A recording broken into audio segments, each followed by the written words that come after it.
So, the story of the boys, as we know it, starts with two kids discussing who would win in a fight between the Deep and Translucent. Just then, a large van transporting money, which has been hijacked, speeds towards the kids. Just before the van hits the kids, it is stopped by Queen Maeve, who fights off the assailants with Homelander's assistance.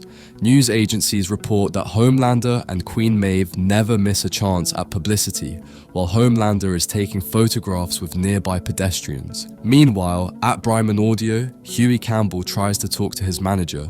However, he is shut down immediately. Soon, he meets with his girlfriend Robin. After leaving the shop, Robin asks if he has asked his manager for a raise. Huey jokes that he couldn't just kick his door down like Homelander. As Robin and Huey are discussing living together, Robin suddenly explodes, having been in A-Train's direct path while he was running. Huey is left on the roadside, covered in Robin's blood and holding her severed hands. After stopping for a moment, covered in blood, A-Train, with a red duffel bag slung across his chest and muttering something about how he can't stop, zooms away. Meanwhile, Starlight auditions for the Seven, where she partakes in an interview and shows her ability to project blinding white light from her body.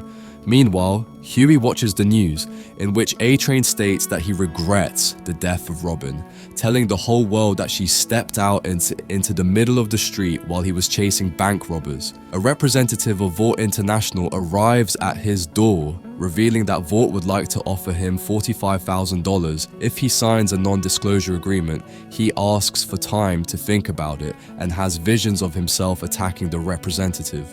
Meanwhile, Starlight receives a call from Vought, announcing that she has been accepted to join the Seven. Huey attempts to pull a lawsuit case together against A-Train, but is shut down by his father, who tries to convince him to take the deal as they could use the money, but Huey refuses. In New York, Vought International hosts its 2019 shareholder event, in which the Deep announces the retirement of Lamplighter and introduces Starlight. Vought also premieres its plans for the future, in which a superhero will guard every city.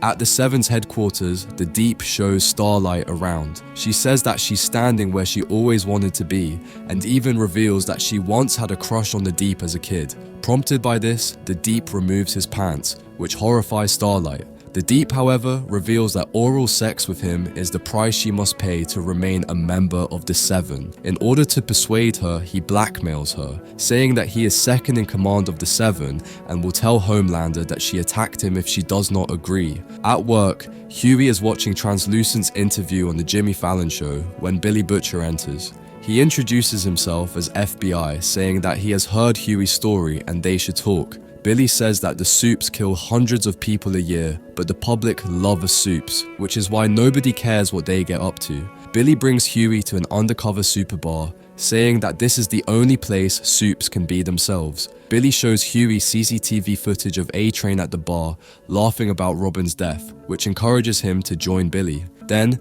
Billy hands Huey the police log from the night of Robin's death, which shows no bank alarms, hinting that A-Train is hiding something. Billy tells Huey to call Vought and tell them he will sign the NDA, but only if A-Train is there in person, as Billy plans for Huey to plant a bug in 7 Tower, but he refuses. At Vought Industries, Madeline Stillwell offers the mayor of Baltimore one of Vaught's Supes, Nubian Prince.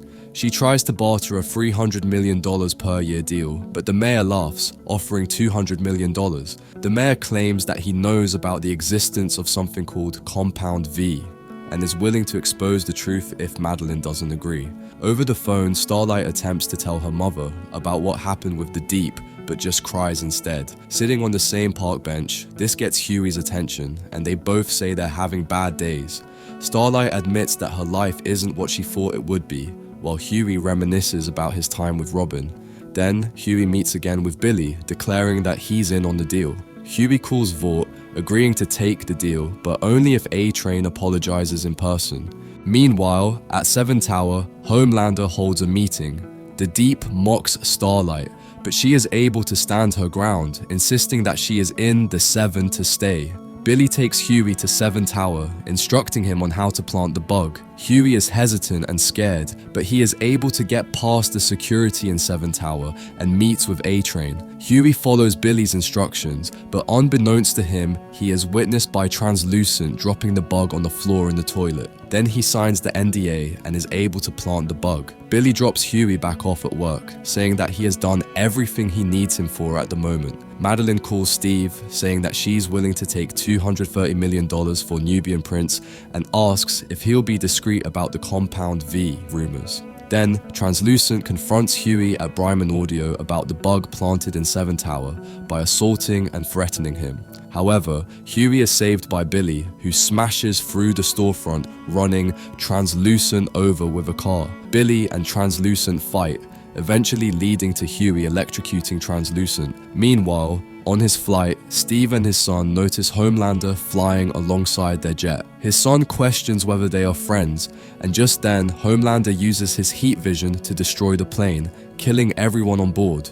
Following their fight with Translucent, Billy and Huey evade the police, taking Translucent's body with them, stuffed in the trunk of the car. Billy and Huey are shocked to find that Translucent is not dead, but banging around in the trunk of their car. Huey wants to let Translucent go, but Billy is able to convince him otherwise, stating that Huey will never get revenge for Robin. Billy takes Huey to see Frenchie, who questions why Billy has come to see him, given that he owes him $40,000. Billy shows Translucent to Frenchie, who worries that Homelander could be on his way. Meanwhile, A-Train visits a cancer-stricken teen boy in hospital, which is fed onto Facebook via livestream.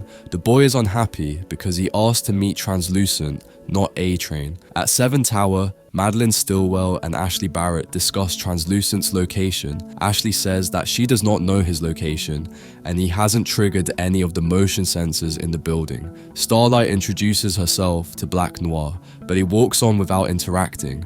Ashley asks how she is settling in and tells her that she is being sent on her first patrol. Starlight says that she prefers to do her own investigations and is shocked to find that the Deep is also on the patrol with her. After covering the walls and ceiling with foil, Frenchie, Billy, and Huey trap Translucent in an electrified cage in the basement of a boarded-up restaurant. Frenchie is annoyed that Billy has burdened him with this problem and says that Translucent's skin is impenetrable, making him hard to kill. Huey is shocked to hear that they're thinking of killing Translucent. Meanwhile, Homelander questions Madeline as to whether she has located Translucent, offering to search for him himself. Stillwell says that is not necessary. She asks whether Homelander heard about the mayor of Baltimore, questioning whether he had anything to do with the incident. Homelander says that he heard the mayor blackmailing her. Huey receives numerous missed calls from his father.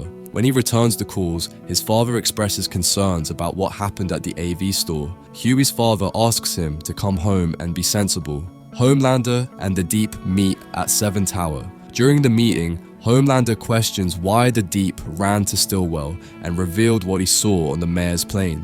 Homelander uses the meeting as a pseudo-threat, telling the Deep that the conversation should never happen again, to which the Deep fearfully agrees.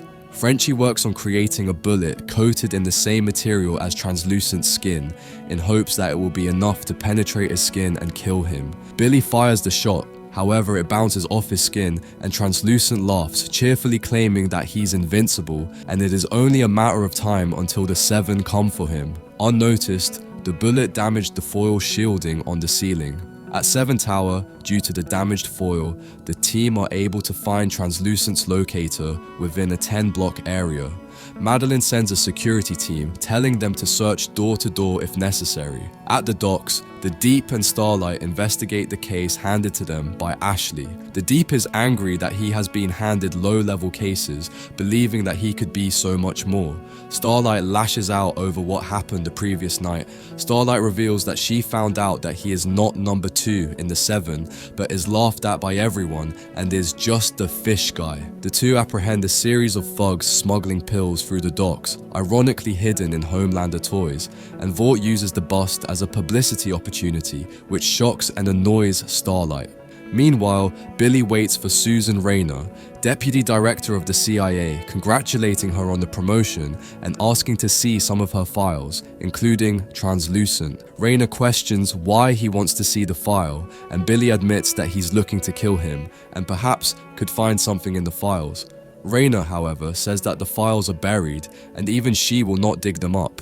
Huey questions Translucent on Robin's death. He asks where A-Train was going in such a rush, saying that he knows they were tight. Frenchie notices a truck pull up and grabs his gun. Translucent says that he can read Huey, who is scared and in over his head. Despite the truck driving off, Vought security forces poke around the building but leave before noticing Frenchie and the others. Meanwhile, at a Vought fundraiser, Madeline meets with the senator, who says that nobody will put superheroes into national defense. He says that nobody wants to outsource as America runs on weapons. He does, however, say that he'd be scared to have Homelander on the front line and expresses concern that the heroes belong to Madeline. Walking home late at night, Starlight saves a woman from being raped by two men, beating them up. Unbeknownst to her, the scene is being video recorded. Frenchie tries, unsuccessfully, to kill Translucent. He tries to offer Huey MDMA and LSD to calm him, which Huey refuses. Frenchie reveals that he works in quite a few fields, but is a gun runner by trade. He says that for the most part, he tries to figure out ways to kill Supes. Meanwhile, the senator is tricked into having sex with the shapeshifter doppelganger, who takes advantage of him, taking incriminating photographs after shifting into a male. Ashley questions Starlight over the footage of her beating up the men, revealing that she has blown her secret identity. Ashley says that there is no woman in the video, and all the video shows is Starlight beating up two innocent men. Ashley says that Starlight must have meetings with legal and crisis management following the outburst. Stillwell meets with the senator, revealing two photographs from the previous night. Stillwell says that she knows he had sex with Doppelganger, and she plans to use the photographs to blackmail the senator about national defense. Homelander goes to Crime Analytics, asking if they have found Translucent. He is concerned because Translucent has been missing for over 24 hours. Homelander expresses his wish to find Translucent himself, but Annika is concerned that he needs Stillwell's approval. However, with a push from Homelander, she reveals Translucent's last known position. Meanwhile, Frenchie realizes that Translucent has a tough shell, like a turtle, but his insides are like those of a normal human. After rendering him unconscious, Frenchie reveals that he has stuck a bomb in his rectum that can be triggered by a remote detonator. Translucent begs for his life, saying that he knows information about where A-Train was going the night of Robin's death. He reveals information about Popclaw, A-Train's girlfriend. Frenchie then notices that Homelander is nearby, which frightens Huey. Frenchie warns that pulling the detonator will alert Homelander to their location, so Frenchie goes to distract Homelander, while Translucent escapes from his cage but is threatened by Huey. Billy remotely triggers an explosion at Frenchie's place nearby, drawing Homelander to investigate. In the basement, fearing Translucent would wreck everything, Huey presses the detonator, blowing Translucent to pieces. So, Huey is shocked after killing Translucent and washes himself off. Meanwhile, Billy cleans up his remains with the help of Frenchie, who burns Huey's clothes, and both promise to take care of the situation caused by the death of Translucent. Frenchie also agrees to go home with Huey to get more clothes. At 7 Tower, Starlight meets with Madeline Stillwell and her team to discuss the date rape video. Stillwell reveals that the victim saw the video on YouTube and came forward, gaining her popularity and publicity. The team then unveils a new uniform that's highly revealing, designed specifically for Starlight, but she refuses, believing it is not a reflection of her. Stillwell says that she cannot be a member of the Seven if she does not wear the outfit. At home, Huey is disgusted at the amount of super merchandise he owns. In a rage, he tears the posters off the wall and throws the merchandise around the room before being brought back to reality by a photograph of Robin. Huey's father confronts him, questioning where he is going with a packed bag. Huey and his father argue, and Huey leaves with Frenchie, apologizing to his father. At the juvenile detention center, Billy visits Mother's Milk, an old friend of his, much to MM's surprise. MM questions his motives as Billy invites him back to join the boys. MM says that he is happy and making a difference with the JDC. Billy reveals that they killed Translucent and their plans to bring down the Seven and perhaps even Vought International, which is enough to convince MM. Meanwhile, Homelander expresses the fear that Translucent could be dead given the failure of the tracking chip, but Stillwell sarcastically retorts that his diamond skin will keep him safe. Stillwell hands Homelander talking points for the military contract, but he laughs, retorting that he can sell himself to the military without help. In the back of a box van, MM, Billy, Frenchie, and Huey stalk Popclaw's apartment. They plan to sneak into Popclaw's apartment to hack into her electronic devices and spy on her. They pose as Bryman audio workers who are upgrading the internet routers in the building. Huey is able to relay her webcam and other cameras in the apartment back to Frenchie in the surveillance van. On the way out, Huey literally runs into A-Train, who does not recognize him, much to Huey's surprise. Meanwhile, Homelander says he is worried about Translucent, while he and Maeve deal with a sniper in a high-rise building. Homelander kills the sniper without hesitation as he expresses his hatred for Stillwell and Mr. Edgar, the owner of Vought.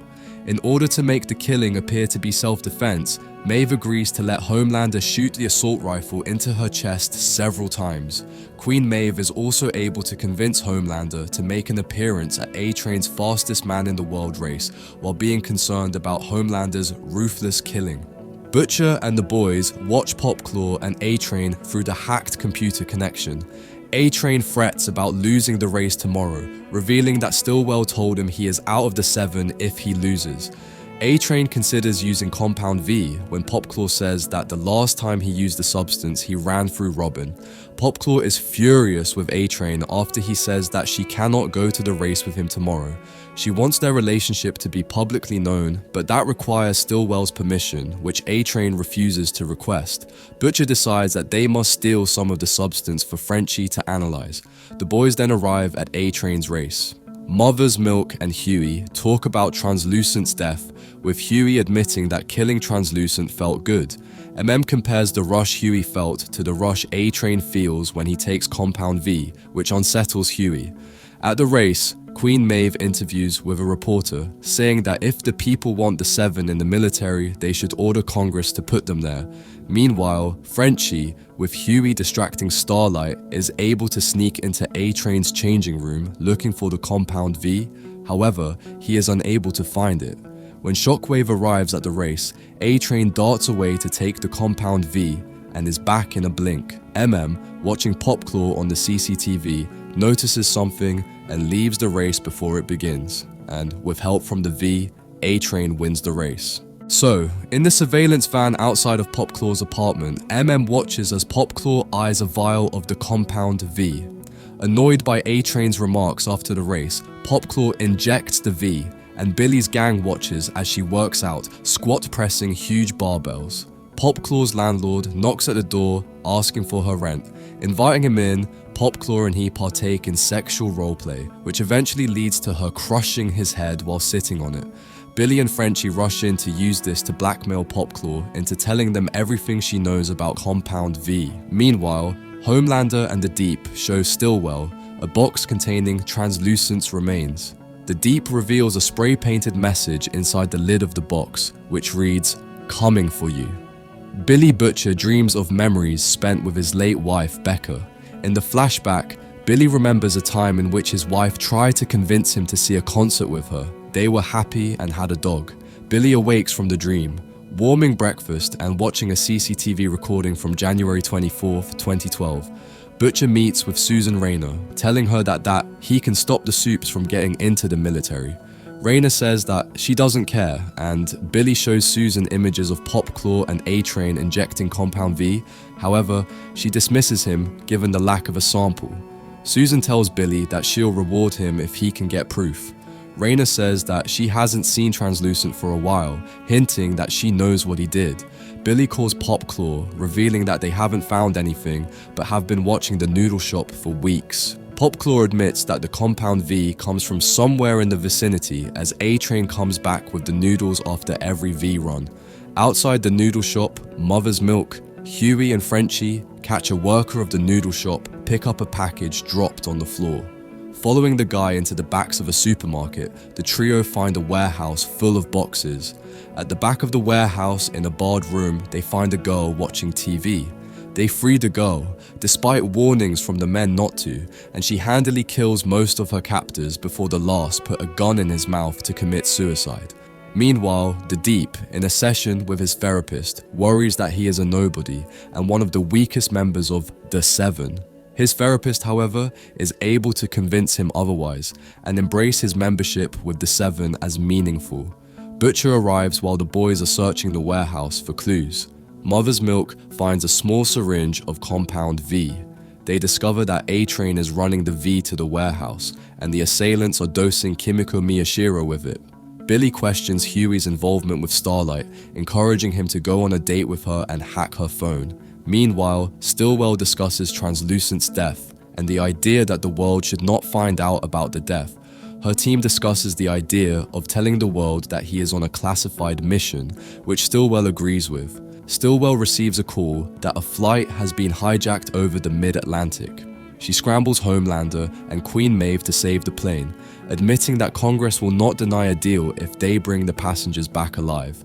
Frenchie meets with Cherie to stock up on weapons to use against Kimiko. She tells Frenchie that she misses him, but hands him holophane, a chemical that will be able to knock Kimiko out. A-Train arrives at the warehouse behind the supermarket, however, is surprised to find his associates being loaded into the back of ambulances in body bags. At Seven Tower, the Deep reveals to Stillwell that he has found a mission he feels is important: shine a light on the mistreatment of dolphins at Oceanland theme park. Stillwell counters that they can't renege on the Oceanland promotion deal, but is ultimately persuaded to accept. A-Train asks Popclaw who she told about Compound Vive, as she was the only one who knew. Popclaw insists that she didn't tell anyone and expresses her anger about A-Train's speech post-race, where he indicated that he was single and available. Despite continued asking, Popclaw maintains that she didn't tell anyone. A-Train tells her to pack a bag so that they can leave for a while. Meanwhile, Starlight and Huey go bowling on their date. As they talk, Huey is unsettled with visions of killing Translucent. Huey then asks what Translucent is like, which surprises Starlight, and she says that he's a creep, but also mentions that he has a son, which unsettles Huey. Homelander and Queen Maeve are able to kill all of the hijackers in the airplane and are applauded by the passengers. However, when they enter the cockpit, they find an additional hijacker has already killed the co-pilot. In the scuffle, confusion, and tight confines, the terrorist kills the pilot. Homelander kills the terrorist with his laser eyes and inadvertently destroys the plane controls. Knowing that neither of them knows how to fly a plane, Maeve suggests Homelander use his flying ability to control the plane. However, Homelander rejects her suggestion as unfeasible. Maeve suggests Homelander flies each passenger down individually, but he says that will take too long. He's ready to abandon the rescue effort, but Maeve begs that they take the children, but Homelander refuses to leave witnesses. Finally, he convinces Maeve to leave the plane with him, allowing all of the passengers to die. Meanwhile, the boys arrive at a crime scene where Kimiko has killed the Mama-san matron at the nail salon. A-Train is also at the scene, and the boys leave. Mother's Milk worries that A-Train could have recognized him, given that they met the previous week. They worry that A-Train will find Kimiko first, considering his speed. Frenchie, however, realizes that Kimiko is trying to get home, having found evidence of a subway schedule. Mother's Milk reveals that he has a friend that is a postman and has tracked where the Compound V came from. They arrive at the subway, splitting up in an attempt to find Kimiko. Eventually, Frenchie finds Kimiko watching TV, hidden in the back of an electronics store. Kimiko is initially wary of Frenchie, but he is trying to convince her to trust him, but a scare from the TV causes her to bolt. On their date, Starlight reveals her dating history. The two reminisce on their high school relationships, and Starlight jokingly asks Huey if he is bothered with Starlight's abilities. Huey begins having visions of Robin, his dead girlfriend. Then, while Starlight is in the restroom, Huey takes the opportunity to hack her phone. At the subway, Frenchie, and Billy search for Kimiko. Mother's Milk questions what happened with Lamplighter and Mallory, angrily retorting that Frenchie didn't follow orders and now people are dead. Butcher tells a story of the music group the Spice Girls as an analogy to illustrate that the boys are more successful as a team than individually. Meanwhile, the Deep rescues a dolphin from Oceanland and has a man-dolphin conversation with it while he's driving, which turns sexual. He is soon roadblocked by the police, causing the dolphin to be ejected through the windshield, landing in the road, and be run over by a truck. Just as Butcher and the boys find Kimiko, she is caught by A-Train, and the two fight until A-Train gets the upper hand. Butcher is ready to walk away, but Frenchie alerts the crowd to the previously unseen A-Train, causing a fan mob. To prevent a media disaster, A-Train stops the beating and Kimiko is able to escape. Billy then gasses Kimiko, knocking her and Frenchie out.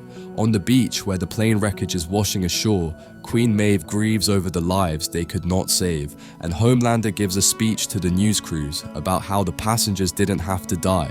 The Seven arrived after the plane went down because they are not in the military chain of command, and Stillwell watches as Homelander demands that they be allowed into the military. Popclaw hides under the radar while smoking marijuana. A-Train zips in to reveal that Stillwell has allowed them to go public about their relationship. The only condition is that Popclaw admits whom she told about Compound V.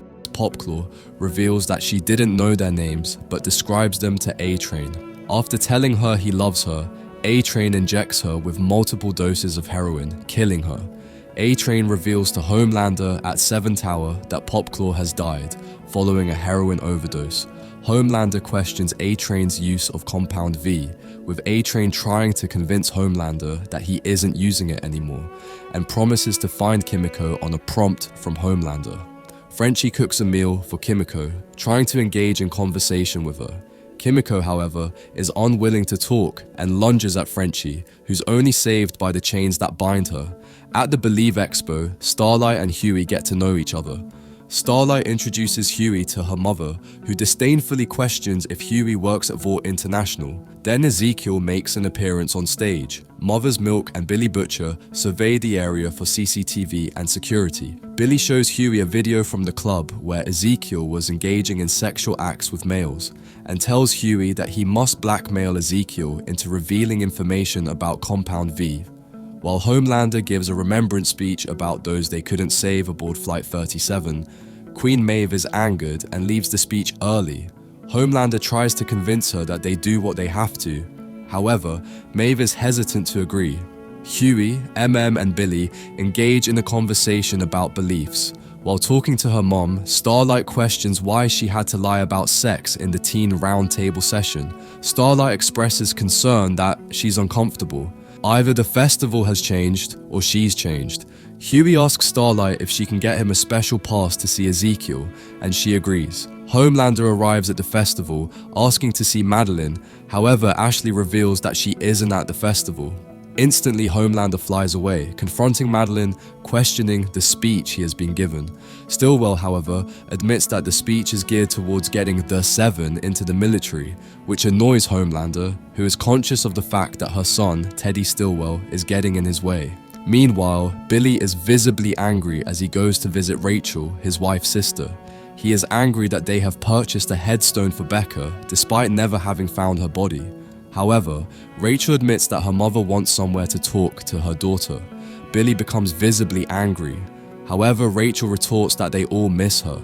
Distraught after Popclaw's death, A-Train watches a movie of hers and then switches to their sex tape. However, he is shocked to find that it has been overwritten by footage of Popclaw accidentally killing her landlord. A-Train is able to see Butcher and Frenchie blackmailing her and takes a still of Frenchie's face to Vought Crime Analytics. They reveal to A-Train and Black Noir that Frenchie is a man with 12 aliases and 34 addresses. A-Train tells Trevor, the tech guy, not to get involved. At Ezekiel's meet, Homelander questions how Huey knows Starlight. They hold a baptizing, in which Homelander uses this opportunity to hold Huey underwater for an extended period of time, presumably as a threat. Once Homelander leaves, Huey tries to show Ezekiel the video. However, he finds his phone has suffered water damage and no longer works. Huey improvises, pretending to be one of the men Ezekiel had sex with that night. Initially, Ezekiel denies and tries to choke Huey.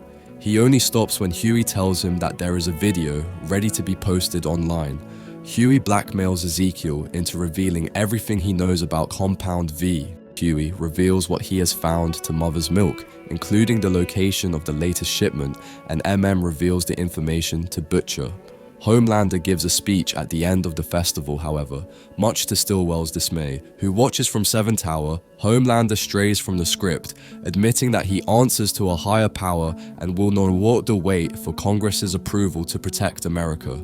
Distraught and experiencing guilt over the deaths of those aboard Flight 37, Maeve visits her ex-girlfriend. She breaks down, admitting that she can no longer deal with the guilt and has returned to drinking. Elena asks her to explain, however, Maeve tries to kiss her.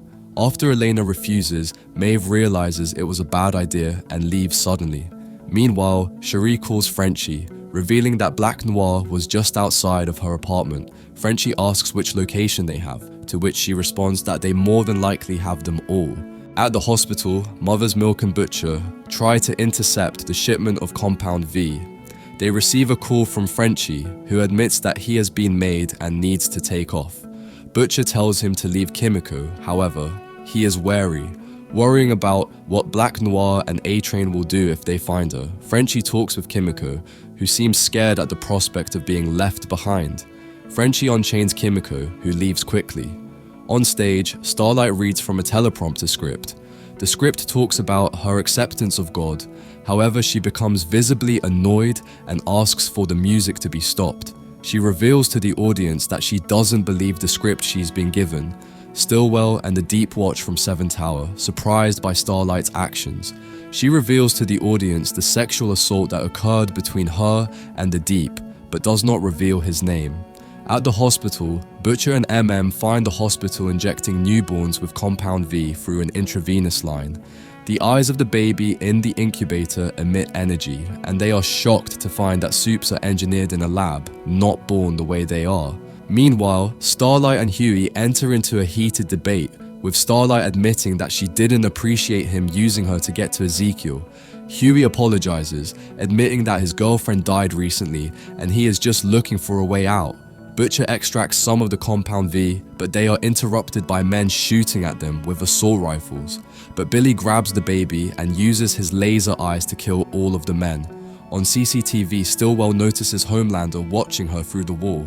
She invites him in, mockingly asking if he is lonely. She warns about the speech he gave and has him lie on the couch, suckling her breast. Meanwhile, on the run, Frenchie encounters Black Noir, however he is saved by Kimiko. The two fight, and Black Noir is able to get the upper hand, leaving Kimiko lying in the road in a near-death state. Frenchie returns to find Kimiko, apparently dead. Suddenly she breathes and her body starts healing itself. A Vought Industries promotional video titled Super in America is shown to Courtney. The video introduces the Seven, showing kind acts they have done with underprivileged people. Courtney, however, is very critical of the video, saying that it's supposed to be for support of their presence in the military. While Starlight and Huey participate at the local pub quiz, Huey's friend Anthony joins them. Anthony reveals certain stories from Huey's past to Starlight, much to his embarrassment. Anthony admits he has been worried about Huey since Robin's death.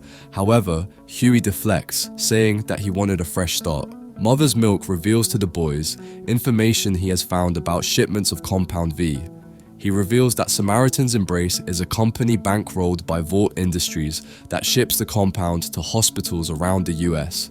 He reveals that no soup is born, simply injected with Compound V as a baby. Butcher admits that they have many charges to take to Raynor. At Seven Towers, Starlight approaches Stillwell's office just as she hears the last words of Ashley Barrett being fired due to Starlight's Believe Expo breakdown. Ashley tells Starlight that it was her idea to book Starlight for the Believe Expo because it would play to her base. Starlight meets with Stillwell, who expresses her anger that Starlight isn't following the rules, perhaps that she is being influenced by Queen Maeve's reckless history.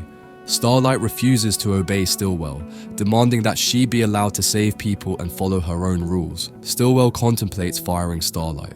However, Starlight threatens that firing her will tank Vought Industries' stock price, considering that she just proclaimed she was the victim of a sexual assault.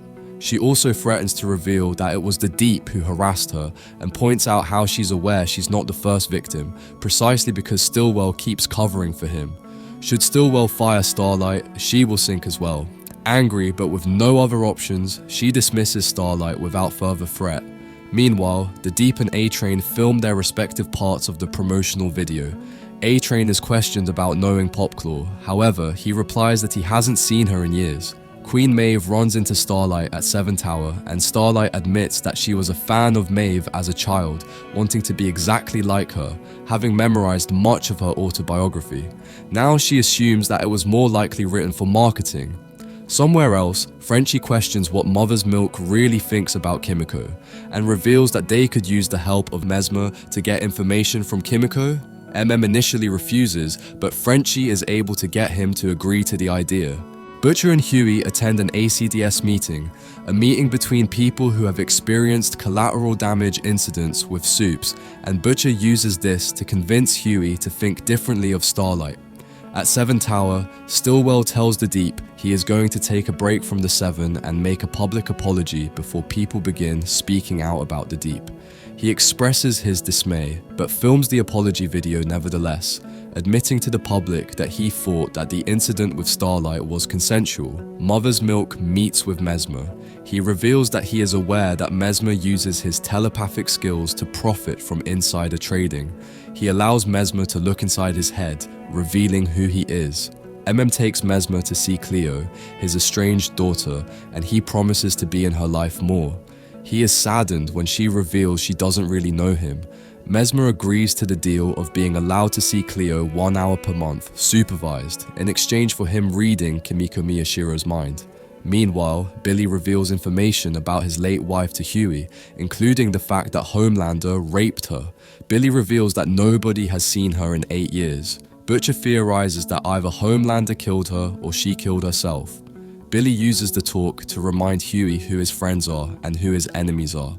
Homelander meets with Stillwell to explain his dismay about the promotional video in which he pretended that he was visiting the house he grew up in.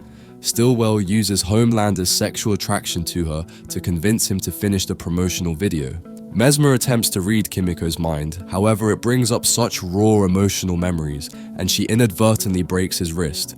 Mesmer insists that the session is off, however is able to convince him to stay. Billy calls questioning his whereabouts. He initially lies, but Billy calls him on it, revealing that his phone is being tracked.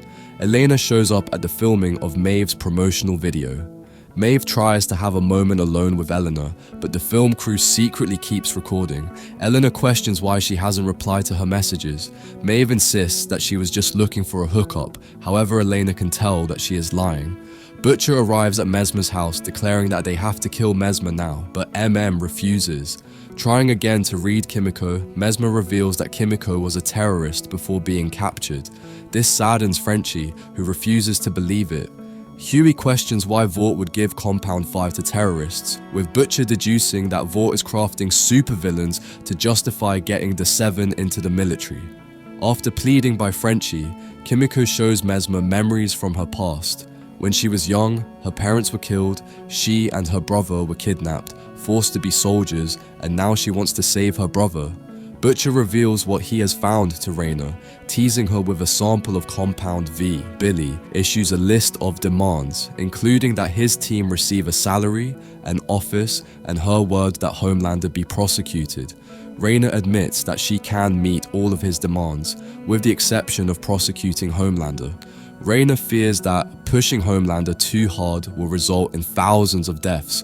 Frenchie reveals that he is there for Kimiko, but is willing to take her to the airport if it is what she wants. However, Kimiko holds Frenchie's hand, admitting that she wants to stay with him. Butcher arrives, revealing that Raina has refused to authorize his demands. He believes that they don't need Raina, but can take down Vought themselves. Later, Mesmer meets with Homelander, revealing spy cam photos of Huey and the boys. He says that all he wants is a good word at Vought. However, Homelander leaves without promising him anything. Huey and Starlight sit at a bar, talking about the possibility of leaving New York together. The two kiss, but are interrupted by Butcher, who introduces himself to Starlight. Butcher questions what Translucent is up to with the aim of making Huey uncomfortable and wary of Starlight. In a flashback 8 years ago, Butcher and his wife Becca attend Vought International's Christmas party. Homelander thanks Becca for handling his Twitter takeover, much to Billy's chagrin. Back in the present, Butcher watches as Huey and Starlight meet at a hotel. At the hotel, Starlight and Huey have sex. Afterward, Starlight questions why they are at a hotel, not at his place. Huey confesses that it would perhaps be humiliating for her to meet his father. Huey admits to quitting his job after Robin's death. Meanwhile, the Deep checks himself into an apartment in Sandusky, following orders from Stillwell. The Deep questions if he'll be fighting crime, however, is dismayed to find a lack of crime in the town. The Deep begins trying to write his memoir titled Deeper, a Memoir. On the track, A-Train is told to quit taking Compound V, with his coach revealing that his bone density is suffering, along with many other vital measurements. A-Train receives a message from Homelander to meet at 7 Tower. When he arrives, Homelander criticizes the 7 for having been unreliable and sloppy recently. Homelander shows the 7 a picture of Huey, declaring that Huey is responsible for the death of Translucent, blackmailing Mesmer, Ezekiel, and Popclaw. He throws it over to A-Train, who doesn't recognize Huey, until the photo is zoomed out to show that it was from when they shook hands in that very room. Homelander also says that Huey is targeting the 7 following Robin's death. Homelander begins to suspect Starlight for any possible involvement in aiding the boys, but Maeve is able to calm an angry Homelander, promising to take responsibility for Starlight and her future actions. Huey says that what the boys are doing with Vought needs to stop, however. Butcher forces him to admit that his change of heart is due to Starlight. Billy becomes angry after Huey mentions Becca. Huey receives a phone call from A-Train, who threatens his father, which leads to the rest of the boys figuring out they've been caught out thanks to Mesmer. At his house, A-Train discovers that Huey was once a fan of the 7 and mocks Huey that it was stupid to come alone. Huey is able to negotiate his father's release from A-Train in exchange for a dose of Compound V. The two begin to debate over who was worse, with A-Train expressing his anger at Popclaw's death, retorting that Robin's death was accidental, whereas Huey blackmailing Popclaw was on purpose.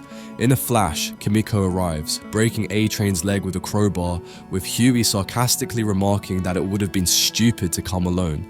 The two then leave A-Train on the floor with a shattered leg.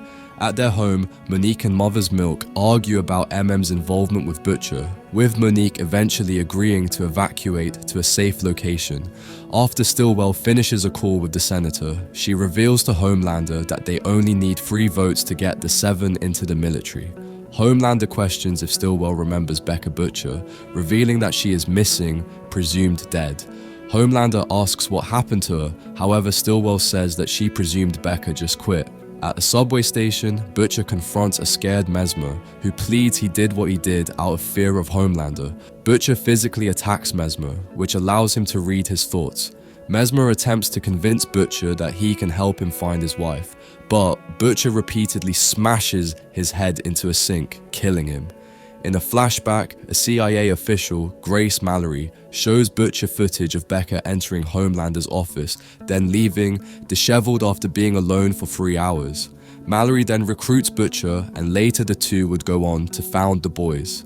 Starlight receives a call from Huey, but declines after Maeve asks who it is. Maeve reveals about her history with Elena, revealing that caring about people is a weakness. Maeve admits that the only way to truly be bulletproof is to cut people loose. Frenchie attempts to find a secure location for the boys for the night, while Huey attempts to contact Starlight. Butcher introduces himself to Huey's father and MM's daughter, but is met with distaste from Monique, who slaps him across the face. MM confronts Butcher about the deal with Raina, remarking that the only reason Butcher didn't take the deal was due to Homelander. MM begs Billy to call and take Raina's deal for his family's sake. Meanwhile, Homelander questions Jonah Vogelbaum, a former scientist at Vought, about Rebecca Butcher. Jonah reveals that 8 years ago, Becca came to Stillwell after conceiving Homelander's child, which baffles Homelander, who is under the impression he was infertile. He reveals that both Becca and the child died on the delivery table due to the amount of blood loss. Jonah apologizes for how Homelander turned out, admitting that he was his greatest failure. Raina and the CIA arrive at Frenchie's hideout, wherein she promises to keep MM's family and the rest of the boys safe. Monique tells MM that she never wants to see him again, while he says goodbye to his child.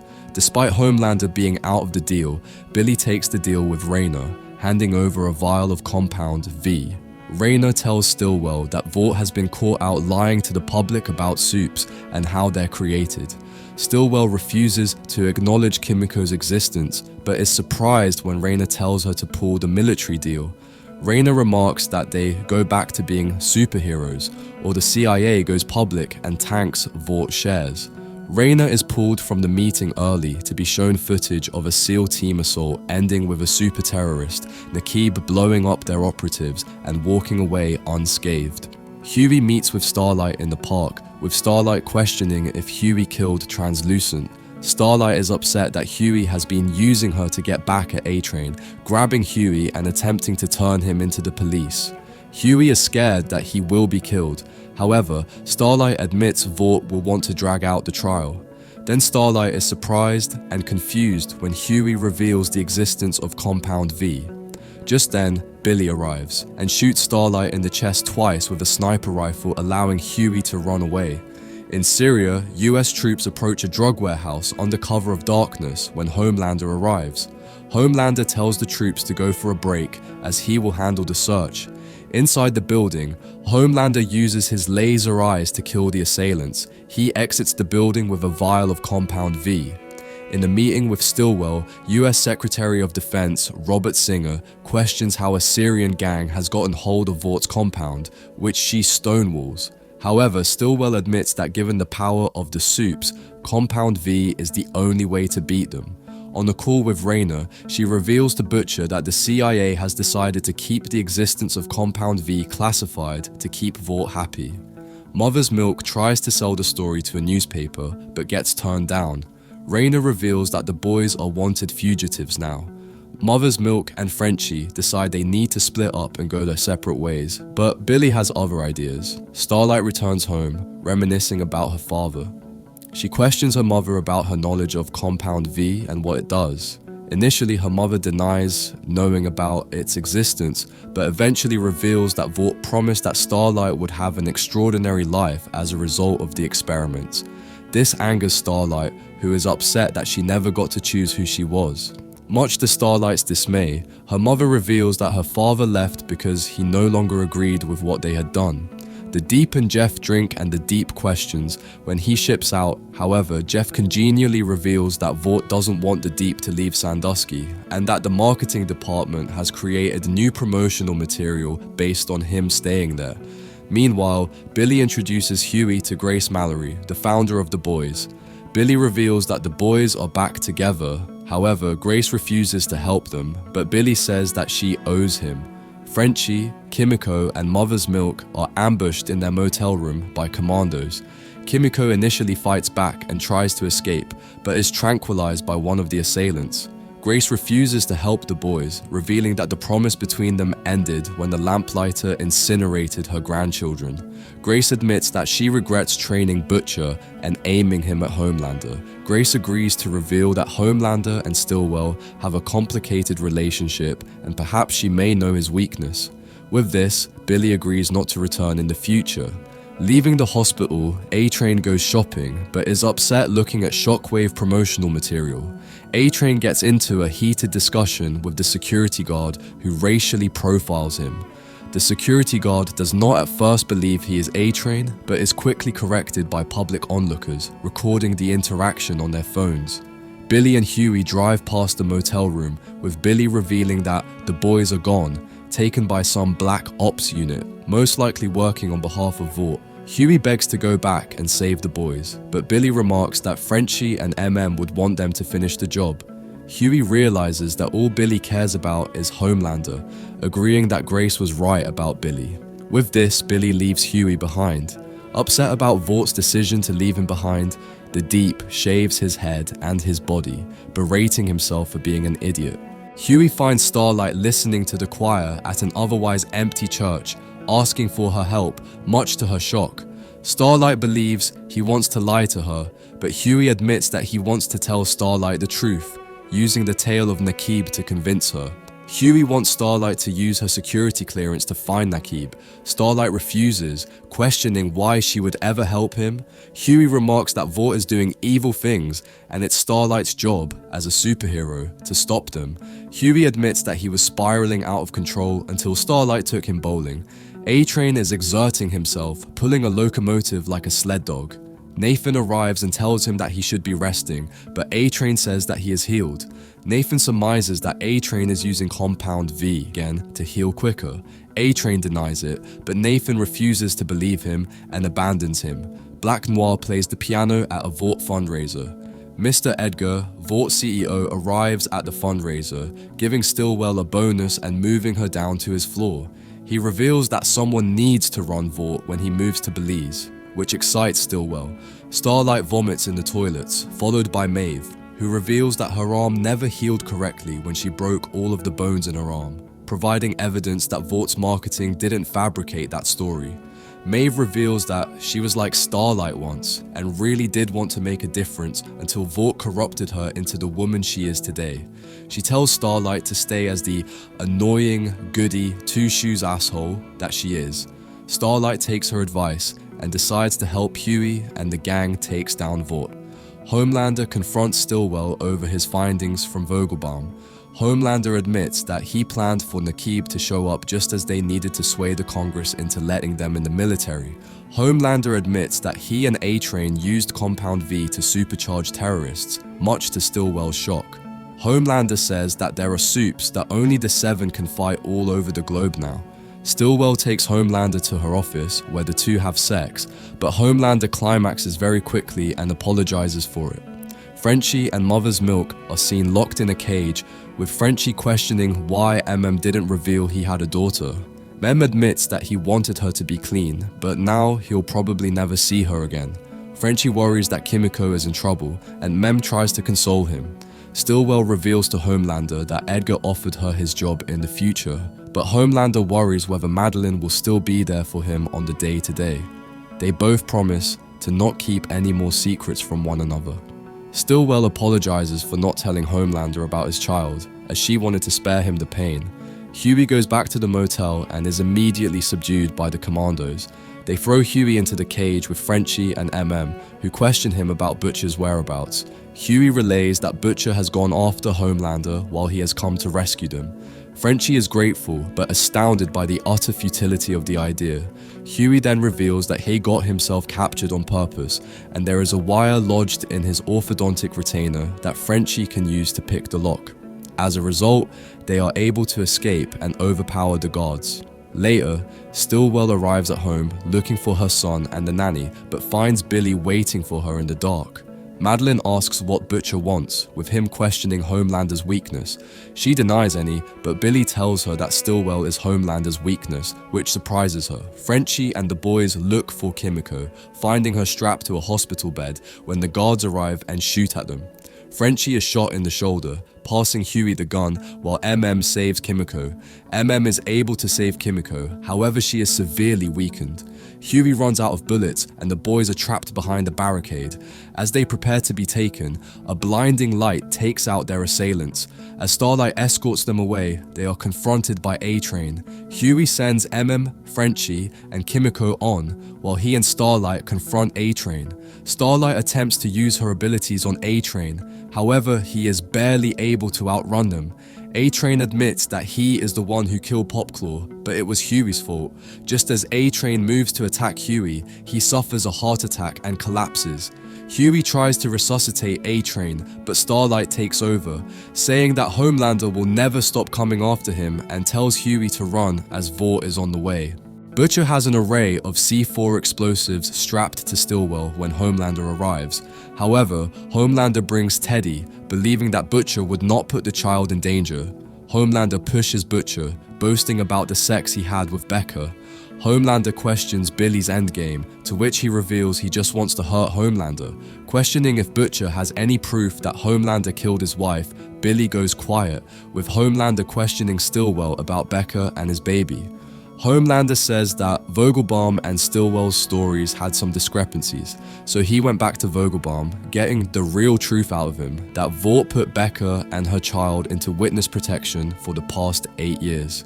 Stillwell admits that she is scared of Homelander, which he appreciates, kissing her one last time before shooting his laser vision through her eyes and head. Just then, Butcher decides to release the trigger, detonating the explosives. However, Butcher awakes on a lawn to see Homelander standing over him. Butcher is shocked to see Becca alive, with a child. Homelander asks if the child knows who he is. He says he doesn't, and Homelander tells him that he is his father. In a meeting, Stan Edgar discusses the incorporation of the Supes into the military. Meanwhile, Homelander holds the funeral for Translucent, along with Translucent's family and his son Maverick. Homelander lies to the nation that Translucent was killed by a Supe terrorist named El Diablo, and that he will kill them to avenge his death. The boys have gone into hiding with associates of Frenchie's. Frenchie and Cherie deal with the gang business, MM works as a medic to treat wounds, and Huey as a supply man. Huey leaves lying that he's going on a supply run and instead secretly goes to meet Starlight. Huey hands Annie a paper with a photo of a Supe named Gecko on it, hinting that he is the target for a secret mission and Annie needs to track him down. The boys watch the news and see their faces still splashed across the media as wanted. They brainstorm what to do. Run, find Compound Fire and tell the media, or stay and hide. Butcher is missing and is being blamed for Madeline Stillwell's murder, leaving Mother's Milk as their leader for the time being. Homelander walks around Madeline's empty office and chugs a bottle of her breast milk. Ashley walks in on him awkwardly and thanks him for helping her get Madeline's old job. She says that they found him a new hero to replace Translucent. She introduces him to Blind Spot, a blind superhero, and explains that he fits a specific demographic that will really serve the Seven's image. Homelander greets him and tells him he's a hero moments before bashing his ears in and asking Ashley why on earth he would allow a cripple to be a part of the Seven. He threatens Ashley to tell him every single thing that happens in her job and explains that he is the boss, not her. Starlight tracks down Gecko. She records him in a hotel room letting someone hack his arm off in exchange for money. His arm regenerates instantly, demonstrating his superpower. One of Frenchie's friends comes into their hideout, bloody and in pain. Frenchie finds out that he and a few others were not only smuggling drugs but also humans, including a Supe terrorist, who ended up attacking him before running away. Frenchie, Huey, and Mother's Milk debate over who to tell about the Supe terrorist, but it's difficult since they're wanted. Huey suggests Annie and admits he's been seeing her secretly. The Deep wakes up at Eagle the Archer's home, where he tells the Deep, "We've all been there, rock bottom." A friend, aka therapist, named Carol is there, but she says she's more like this teacher than a therapist. They corner him into a therapy session and give him a religious book from the Church of the Collective. Annie finds Gecko at a diner and chats him up as if it's a casual run-in. She asks him for a favor, to go into the labs on 67th to steal her a sample of Compound V. He pretends not to know what that is at first. He tells her it's impossible to get, but she threatens him and says he has to, or if not, she'll reveal that he is an S&M hooker. Queen Maeve and Homelander shoot a commercial for their Save America campaign about defeating the Supe villains.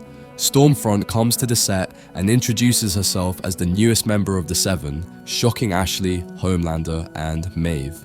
Stormfront explains that the guys on Arwe 82, aka Stan Edgar, made it happen. Stormfront livestreams the whole meeting to her fans and Homelander fakes excitement but walks away in a huff. The boys meet with Susan Rayner, who asks them if they know where Butcher is and they say no. She updates them on their families. They give her a description of the super terrorist. Rayner thinks that Vought International is behind everything, that it's a fucking coup from the inside. All of a sudden, her head explodes and the boys, covered in blood, scream and run into their van. They theorize that Vought actually killed her because she knew too much. Homelander pays a visit to Stan Edgar, where he asks to be consulted on the new additions to the Seven. Homelander threatens Stan that he might move on when his contract is up. Stan asks him what he knows about Frederick Vought, the founder of Vought. Stan explains that Homelander is under the impression that they are a superhero company when in fact they are a pharmaceutical company, and Homelander is not their most valuable asset, but Compound V is. He accuses him of distributing Compound V around the world to terrorists and says that Homelander is not as significant as he thinks he is. Frustrated, Homelander flies to Becca's house to see his son. Starlight calls Huey, excited to burn those fuckers down, and says that Gecko is getting her the Compound thief and that they should decide which news outlet to reach out to. Soon, Butcher enters the boys' hideout, surprising Huey and everyone else. In present day, the boys are in their hideout. Kimiko is desperately writing the word boy, but Frenchie doesn't understand what she's trying to say. Homelander plays ball with his son Ryan. Becca calls for him to go inside and do his homework. He leaves, and Homelander argues with Becca because he thinks he should learn how to use his powers better, but Becca just wants him to be normal. Carol works with the Deep in therapy, helping him, but is having difficulty reaching him. Eagle gives the Deep a special drink made from shrooms, telling him this is his journey to take. Grace Mallory attends Susan Rayner's funeral. After leaving, she goes to her car and sees Butcher sitting in the back seat. She tells him that she's going to turn him into the feds, but he stops her by telling her he knows how to find out who killed Rayner. He says if they find the Soupy terrorist, they'll be one step closer to finding out. On shrooms, the Deep has a heart-to-heart with his gills. He admits his embarrassment about his own body. The gills tell him he violates and humiliates women as a defense mechanism for his own insecurity. The Deep screams and tries to escape the room, but Eagle and Carol don't open the door. Starlight and Stormfront give a series of interviews, getting a repeat of questions about whether female heroes make better heroes than men. Stormfront says that the job shouldn't matter if a guy or a girl does it. Starlight gets asked about A-Train's secret mission, and she says she prays for him every night. Then, she gets a surprise when A-Train pops out and says that he's back. Starlight is nervous and shocked, knowing that he could blow her cover at any moment. In private, Starlight reminds A-Train that she saved him with CPR, hoping that he won't tell anyone about her helping Huey escape. She asks if he's told anyone, and he just walks away. Butcher comes back and says that Mallory told him that if they get the super terrorist, she'll tell the FBI to wipe their records clean. On drugs, the Deep talks more with his gills, who tell him that he deserves to be loved. They ask him to take a real look. He does, and then he apologizes to them, claiming that he is the ugly one. Later, Gecko tracks down Starlight and gives her a sample of Compound V. She shoves it into a backpack pocket and A-Train runs over, questioning what she is hiding. The boys go to a costume shop in an attempt to track down the super terrorist. Kimiko sees one of the members of the Shining Light Liberation Army, the terrorist group who kidnapped her. She rips his head off. Then she goes and sees a man and hugs and embraces him. Frenchie realizes that boy meant her brother. Her brother is the super terrorist. Butcher ignores Frenchie's realization and attempts to shoot Kimiko's brother. However, Huey intervenes and tackles Butcher. Kimiko's brother, Kenji, notices the boys and uses his powers to neutralize them. Kimiko then joins him as the two run away from the store. The boys, except for Butcher, agree to let Kimiko be with her brother even though he is a terrorist. Butcher reveals that Becca is alive and was with a little boy who is a spitting image of Homelander. He tells them that he needs their help to find her and to get her out of there. He admits that the deal with Mallory is that if he finds the super terrorist for her, she'll find Becca for him. Kimiko has a heart-to-heart with her brother. She explains what happened to her and that they made her into a monster. Her brother explains that they did the same to him that they did to her. Starlight texts Huey that she got the Compound Vive and A-Train shows up and finds her with it. A-Train threatens to tell Homelander everything, and she tells him that he's not going to do anything because he killed Popclaw.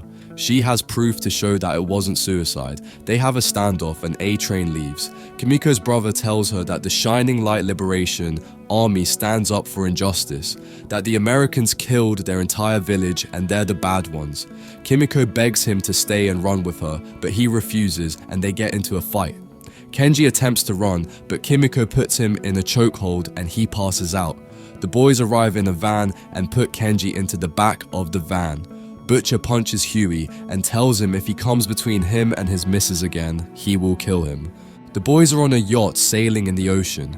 Butcher calls Grace and assures her that the target is 3 miles offshore on the boat and reminds her of their deal. Billy says that if Kimiko changes allegiances, he'll neutralize her. Kimiko sits with her brother and tells him that she will protect him if needed.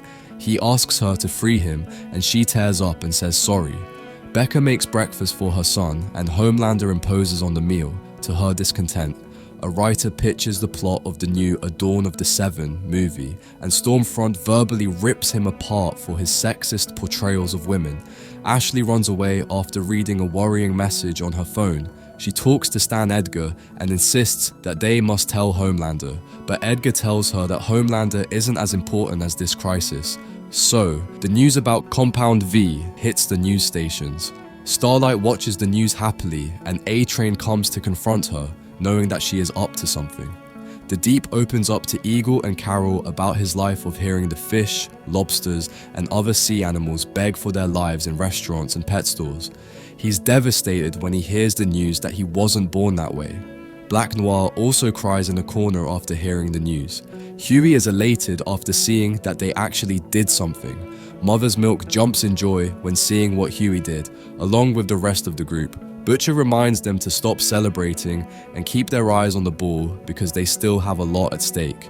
Meanwhile, Homelander takes Ryan to jump off of a house, assuring him that he can fly. Ryan tells him he doesn't want to, so Homelander pushes him off and he falls to the ground.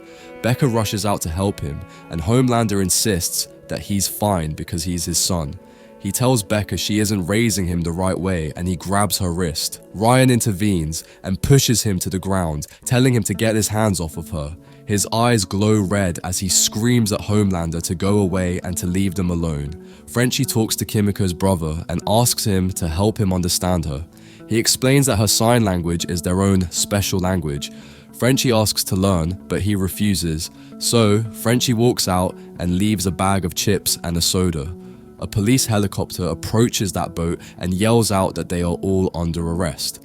Kimiko's brother has used a shard of metal from the can to get his hand free and sends the helicopter down to crash with his powers.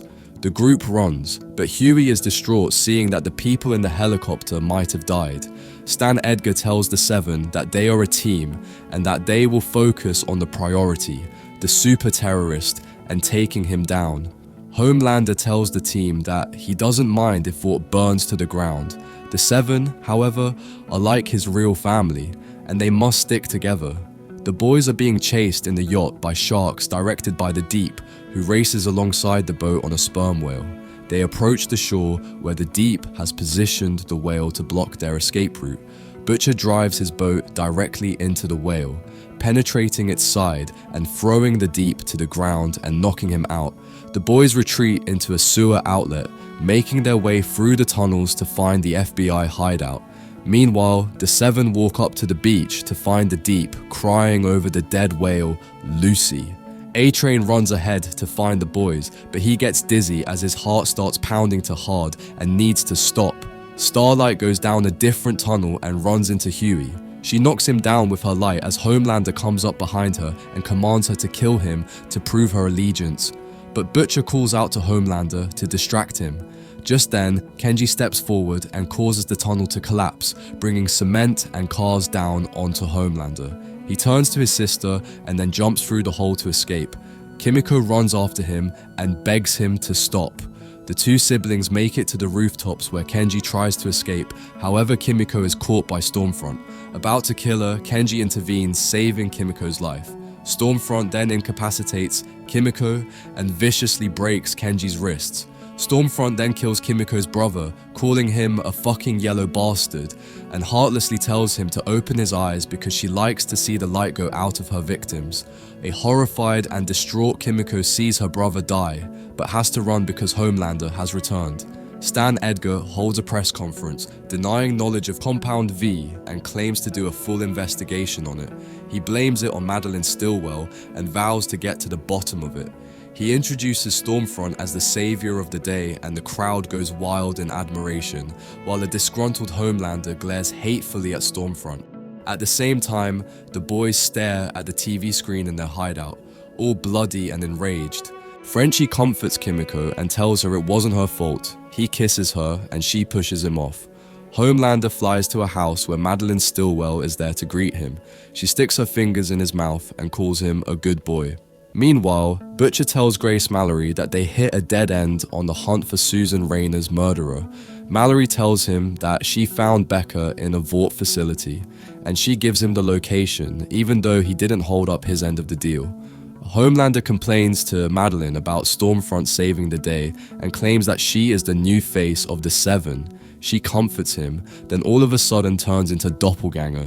Homelander demands him to change back and he obliges. At their hideout, Butcher plans to break into the Vought compound where Becca is living. Mother's Milk tells him it's a suicide mission, but Butcher does not agree. Mother's Milk is put in charge, and to ease his mind, Butcher advises that Mallory will be able to help find his family provided he finds liberty for her. In the elevator, Homelander seizes Starlight by the throat, telling that he only spared her life when she didn't kill Huey because Maeve convinced him not to. As he holds her by the neck and threatens to pierce her abdomen, she declares that she hates Huey for breaking her heart but will not murder people. When asked if he thinks she's lying, Homelander lets her go and exits the elevator, mumbling she isn't lying. Starlight meets up with Huey to talk about what to do next, but Huey gets a phone call and has to run off. Starlight breaks down crying and says she can't do this anymore. Huey brings her to Mother's Milk and asks if she can come along on their mission to track down Liberty. A-Train sees Shockwave in the hallway and freaks out and runs to Ashley's office. She tells him he's there for an event, but Homelander walks in and tells him that he's out and that they're going in another direction. Homelander tells him that he can't run anymore and that it was really hard for him to decide this, but that it's happening. Huey, Mother's Milk, and Starlight go on a road trip to track down Liberty. They witness a car accident, but they won't let Starlight go to help because they have to keep a low profile. Meanwhile, Butcher scales across a wall in the pursuit of his wife. Butcher tracks down Becca. She apologizes that she couldn't tell him anything, and he tells her that she didn't do anything wrong. Becca explains that Homelander only spared Butcher one time because she said that if he hurt you, she would kill herself in front of Ryan. Billy said that he would get her out of there the same way that he came in, but Becca said that Ryan can't climb that fence. She said that he has some powers, but that she isn't raising him like a soup. She tells him that a garbage truck comes every day and that maybe she can sneak out that way. Homelander and Maeve give a TV interview. Homelander outs Maeve as a strong, proud lesbian, much to Maeve's shock and horror. After the interview, she demands to know where Elena is. Maeve tells him the truth that she loves Eleanor, and Homelander wishes them luck. Stormfront leads an anti-Vought protest. Kimiko goes to the protest and walks towards Stormfront, but Frenchie stops her and tells her that she won't survive. Huey, and Annie go to Liberty's door, but it's an African-American woman who answers the door. She warns them not to say anything because if Liberty finds out, she'll kill her.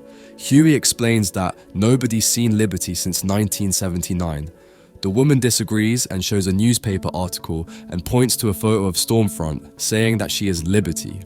Meanwhile, Becca tells Billy she's not leaving because she doesn't think Billy really wants Ryan to come with her. Billy says that he is $1 billion piece of Vought property and that they won't be able to disappear unless it's just the two of them. Billy calls Ryan a soup freak, and Becca is horrified. She admits that she went to Vought when she found out she was pregnant, and not Billy because she knew he'd go on a rampage to get revenge. Meanwhile, the Deep and Carol interview a series of women about love and relationships. The Deep tells Carol to choose one of the girls, Gianna, because she is a clear winner. Carol tells him that Cassandra is the real winner and that she's his wife. The Deep seems upset because he liked Gianna a lot more, but Carol explains that Cassandra will help his image more to get back into the Seven. Homelander visits Madeline, aka Doppelganger, again.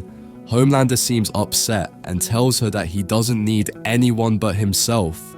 Doppelganger morphs into Homelander.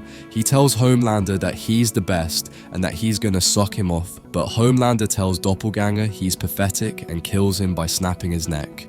Later, Maeve shoots a Dawn of the Seven scene where she comes out as gay. She angrily walks away after the scene cuts. She confronts Homelander about Elena and asks him to let it go if she agrees to stop seeing her. Ashley shows Homelander footage of him accidentally killing someone in a distant village where he went to kill a soup. She shows him televised protests against him, declaring him a war criminal, and Homelander storms off angrily. Meanwhile, Billy shows up at his Aunt Judy's house. She tells him that his father is ill and that his parents are flying to see him, but Billy demands to see his boy, aka his dog, Terror. The Deep and Cassandra give an interview about their new relationship and how he's a changed man, now a part of the Church of the Collective. Huey and also show up at Aunt Judy's house, much to Billy's surprise. They confront him about Becca and disappearing. Billy leaves and then notices Black Noir on a neighboring rooftop. He comes back in and closes up the house. Calls the firefighters for a gas leak to slow down Black Noir, knowing he won't want to kill them in front of other people. Meanwhile, the marketing team meets with Maeve and Eleanor to review their new looks and how they will come out as a proud couple to the world. They try to give Eleanor a more masculine look, but Eleanor emphasizes that she has no interest in being in a public relationship and leaves. Maeve runs after Elena after she storms off and tells her that she needs to play along. Otherwise, Homelander will track her down. She promises Elena that she will bring Homelander down, but that she needs to play along for the time being. On the other hand, Butcher tries to save the rest by leaving to face Black Noir by himself, but Huey and won't let him do that. Kimiko meets up with Cherie in a church, and Frenchie finds out that Cherie was giving her hits to take out. Frenchie tries to tell her that this is not the way to get over her brother's death, but she pushes him away and tells him that his death is her fault. He doesn't understand what she's saying and walks away, frustrated. The Deep is now the face of the Church of the Collective and is in a commercial about being your best self. A-Train is watching the commercial on a tablet on the set of Dawn of the 7 Inches with obvious disgust. Congresswoman Newman leads a rally against Homelander and he surprises them all by showing up unexpectedly. He addresses the crowd and tells them that innocents getting killed in war happens from time to time.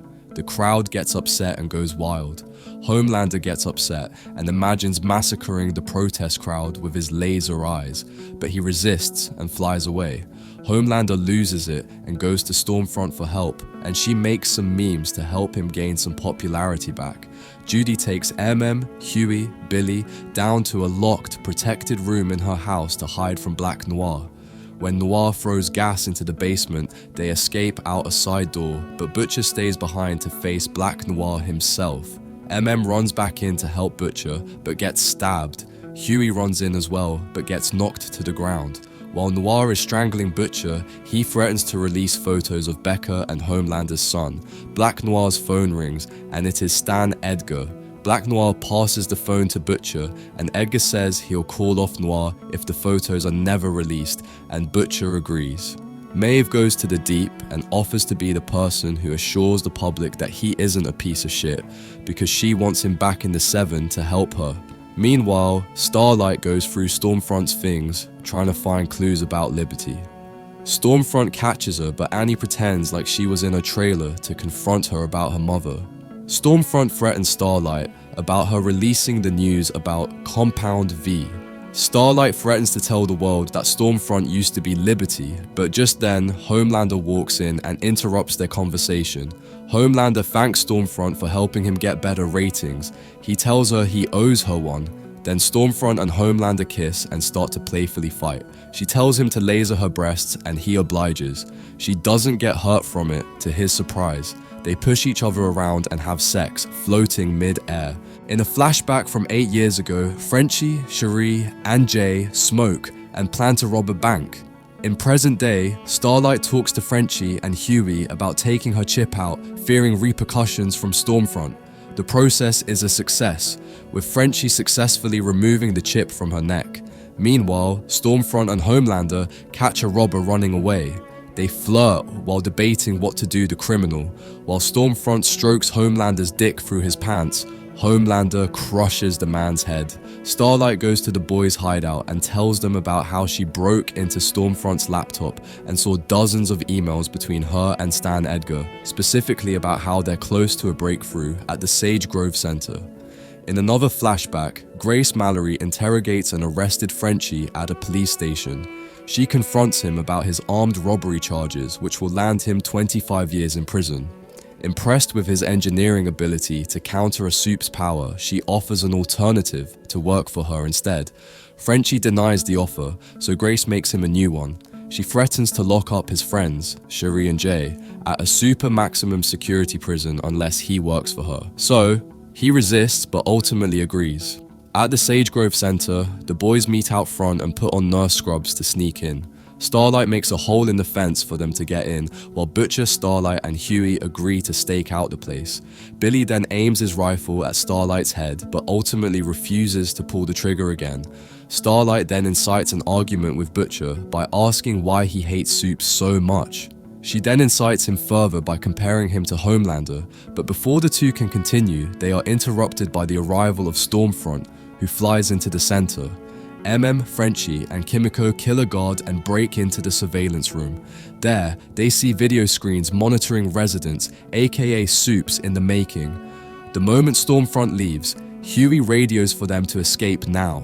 They attempt to walk out, but Frenchie and Lamplighter make eye contact. Frenchie jumps up and pushes him away, and he accidentally lights the wall on fire, letting one prisoner, Cindy, out of her cell.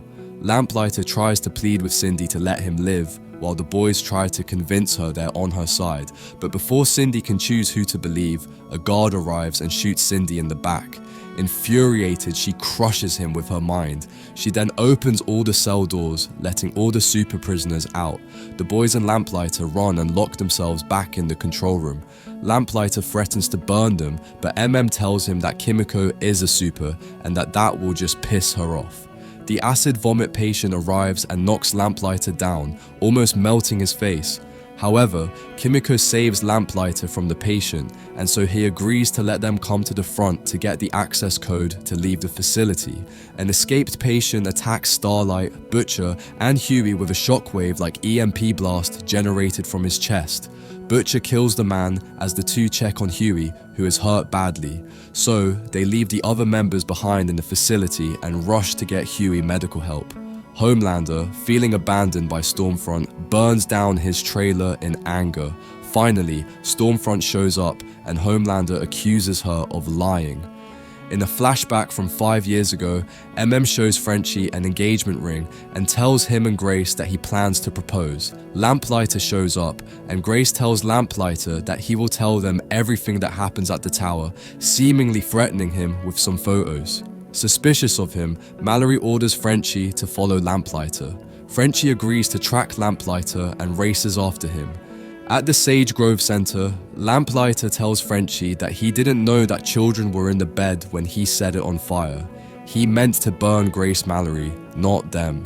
Lamplighter asks Frenchie why he didn't stop him, since he was following him that night. In another flashback, Cherie calls Frenchie and tells him that Jay is dying from an overdose. Frenchie, who is supposed to be following Lamplighter, runs to be with his friends. In the present day, Lamplighter explains what they're really doing at Sage Grove Center. Love Sausage's dick breaks through the window and chokes Kimiko pushes through the door and knocks out Love Sausage with her brass knuckles. Cindy approaches them, but Stormfront enters the facility and electrocutes her. Lamplighter saves the boys by lying to Stormfront about the cause of the chaos. Stormfront comes clean to Homelander about her past. She shows him a wedding photo of her and Frederick Vought in front of a Nazi flag. She had her daughter with Vought and he gave her the first successful V injection. Stormfront then tells Homelander that he will be the man to lead the new superhero army, and she tells him that she loves him with all of her heart. Later, Lamplighter meets with Victoria Newman and Grace Mallory. Victoria wants the full picture of what was happening at Sage Grove Center. Lamplighter makes a good witness, but Victoria wants more information before taking a shot at the king. Grace assures Victoria that she and Mother's Milk will come back with more information. In the meantime, Frenchie and Kimiko guard Newman. Huey gets patched up at Victoria's house but still can't go due to his injury, so he must stay behind and watch Lamplighter. Butcher gets a call from his mother saying his father, Sam Butcher, finally passed away. Starlight meets with her mom. Donna admits that she's been in town this whole time, desperate to reconnect with her daughter and waiting for the right moment. Annie realizes too late that Vought tricked her mother. Before she can react, a smoke bomb gets thrown through the window and knocks everyone out except Starlight. Black Noir arrives and knocks Starlight out, and she later wakes up in a locked room. Lamplighter watches a bunch of superhero-inspired porn while opening up to Huey about how he was a prodigy as a child. The two continue to open up about how worthless they feel. Huey then changes the channel and sees a news conference in which Homelander announces that Starlight was a mole in the Seven, but that she has been apprehended for being a traitor. Butcher goes to his mom's apartment and his mom reveals that his dad is actually alive. They talk, but Billy gets angry and nearly chokes out his dad. Homelander tells Stormfront he has something he wants to show her and brings her to meet Ryan. He apologizes for screwing up and introduces Ryan to Stormfront, who tells him he's so special because he is the first natural-born Supe. Grace and MM show up to see Jonah Vogelbaum to ask him about the Sage Grove Center. Mallory asks him to testify to Congress, but he refuses. Ashley walks into Maeve's room where she and two men are in her bed. Ashley is horrified because Maeve and Eleanor are America's second favorite lesbian couple, and Maeve needs to get back together with her for publicity reasons. Maeve asks Ashley to be a fucking human for once, and Ashley apologizes. After hearing that Vogelbaum refused, Butcher goes to see Vogelbaum himself. Butcher uses that and Vogelbaum's involvement in hiding Becca to blackmail Jonah to help. Jonah refuses, so Butcher threatens that his whole fucking family dies today, unless he helps him. Lamplighter and Huey sneak into the tower because Lamplighter still has access. They go to cell 42D but walk past it. Huey realizes that they're in the Seven conference room and sees Lamplighter staring at the Seven mural. A confused Huey watches as Lamplighter sets himself on fire. Huey freaks out but can do nothing as the flames have already engulfed Lamplighter. Just then, Starlight escapes and Black Noir ambushes her.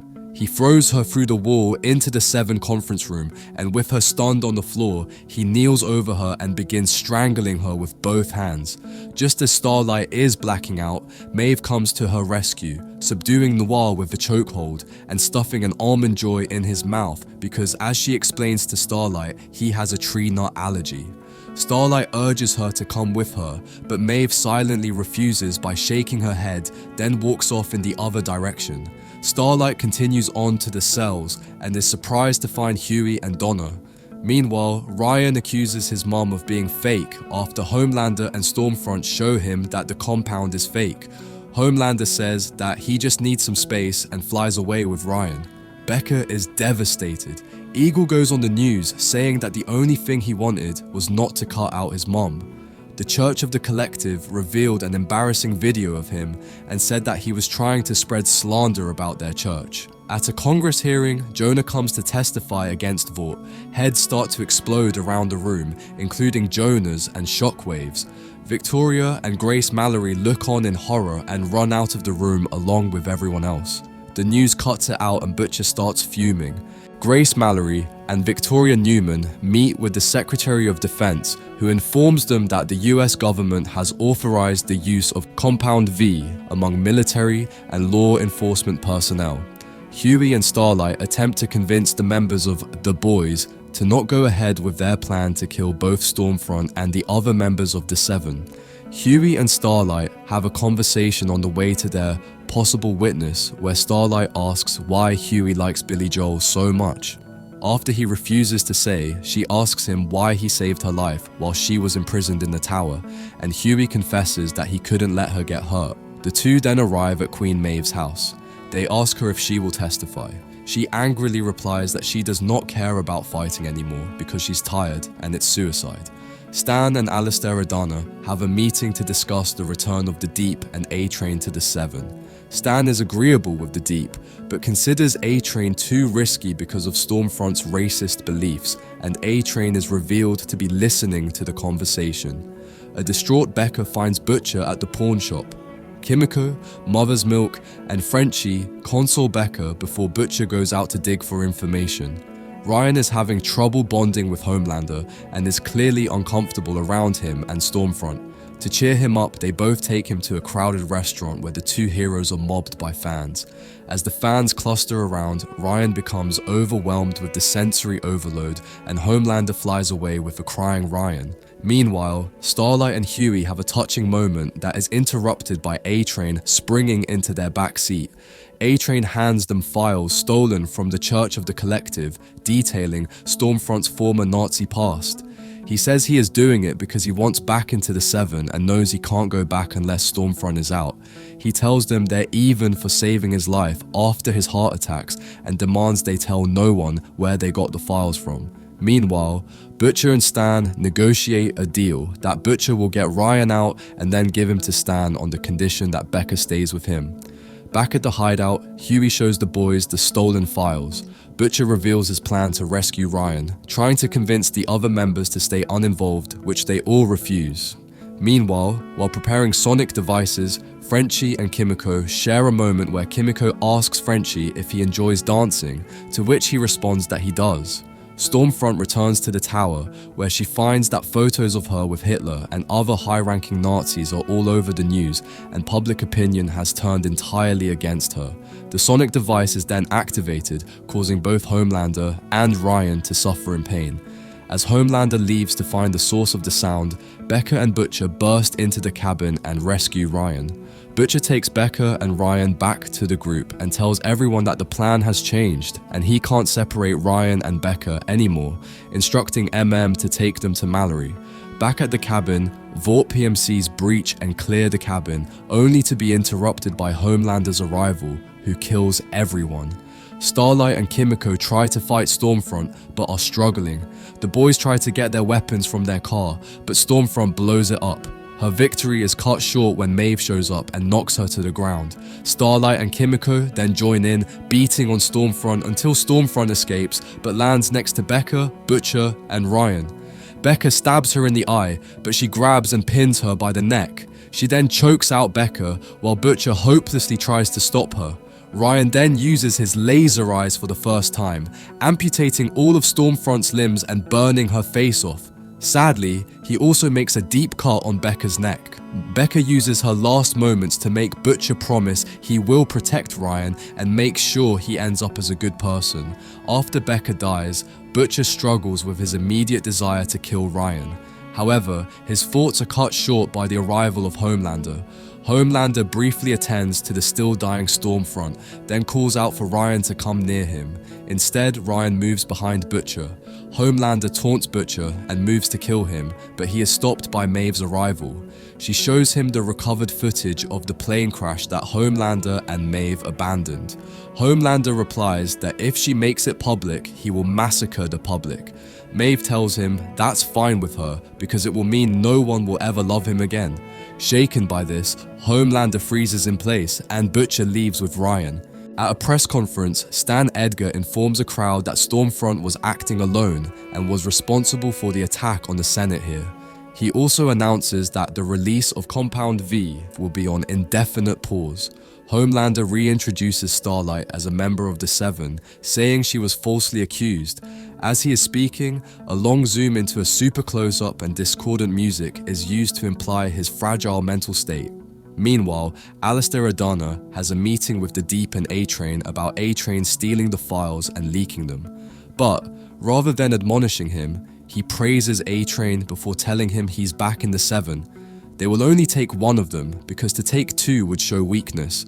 The Deep is angry about this as he no longer has a spot and walks out saying he is leaving the Church of the Collective.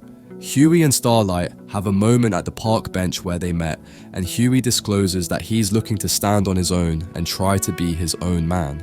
Starlight starts saying she understands why he's breaking up with her, but Huey responds that he's not doing that. Butcher and Ryan sit together on a riverbank. Ryan says he's scared. Butcher gives him a pendant that Becca gave him to keep him safe. Mallory then arrives to take Ryan away, and as she is leaving, she stops to mention that a new bureau has opened up called the Office of Soup Affairs that is headed up by Victoria Newman. goes back to his family and is welcomed by his daughter. Homelander masturbates pantless on top of the Chrysler Tower Eagles while exclaiming, "I can do whatever the fuck I want." Later, Alistair Adana and Victoria Newman have a phone call about how it was his files that led to Stormfront's past being revealed, and he mentions that he has dirt on a dozen more soups. After their call concludes, Alistair cracks open a can of Fresca just as his head suddenly explodes. Victoria is seen outside of his window, and it appears that she is the one responsible for the head explosions. She then walks into her campaign headquarters where she is met by Huey.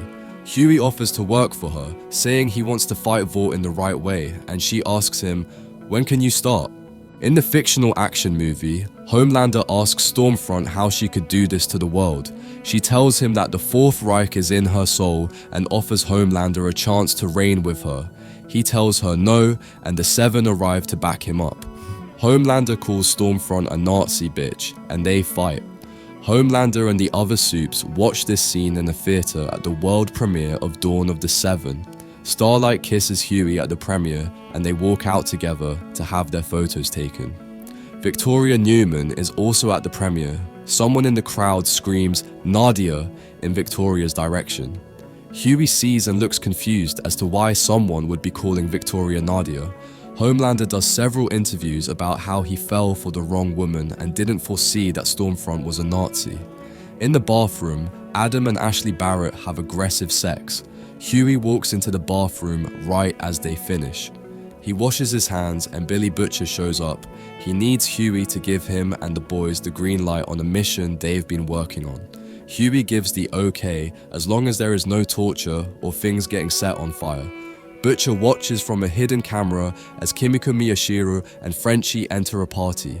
Meanwhile, a super, Termite, shrinks and jumps inside a man's penis to stimulate it. He unintentionally sneezes, returning him to full size and causing the man's lower half to explode.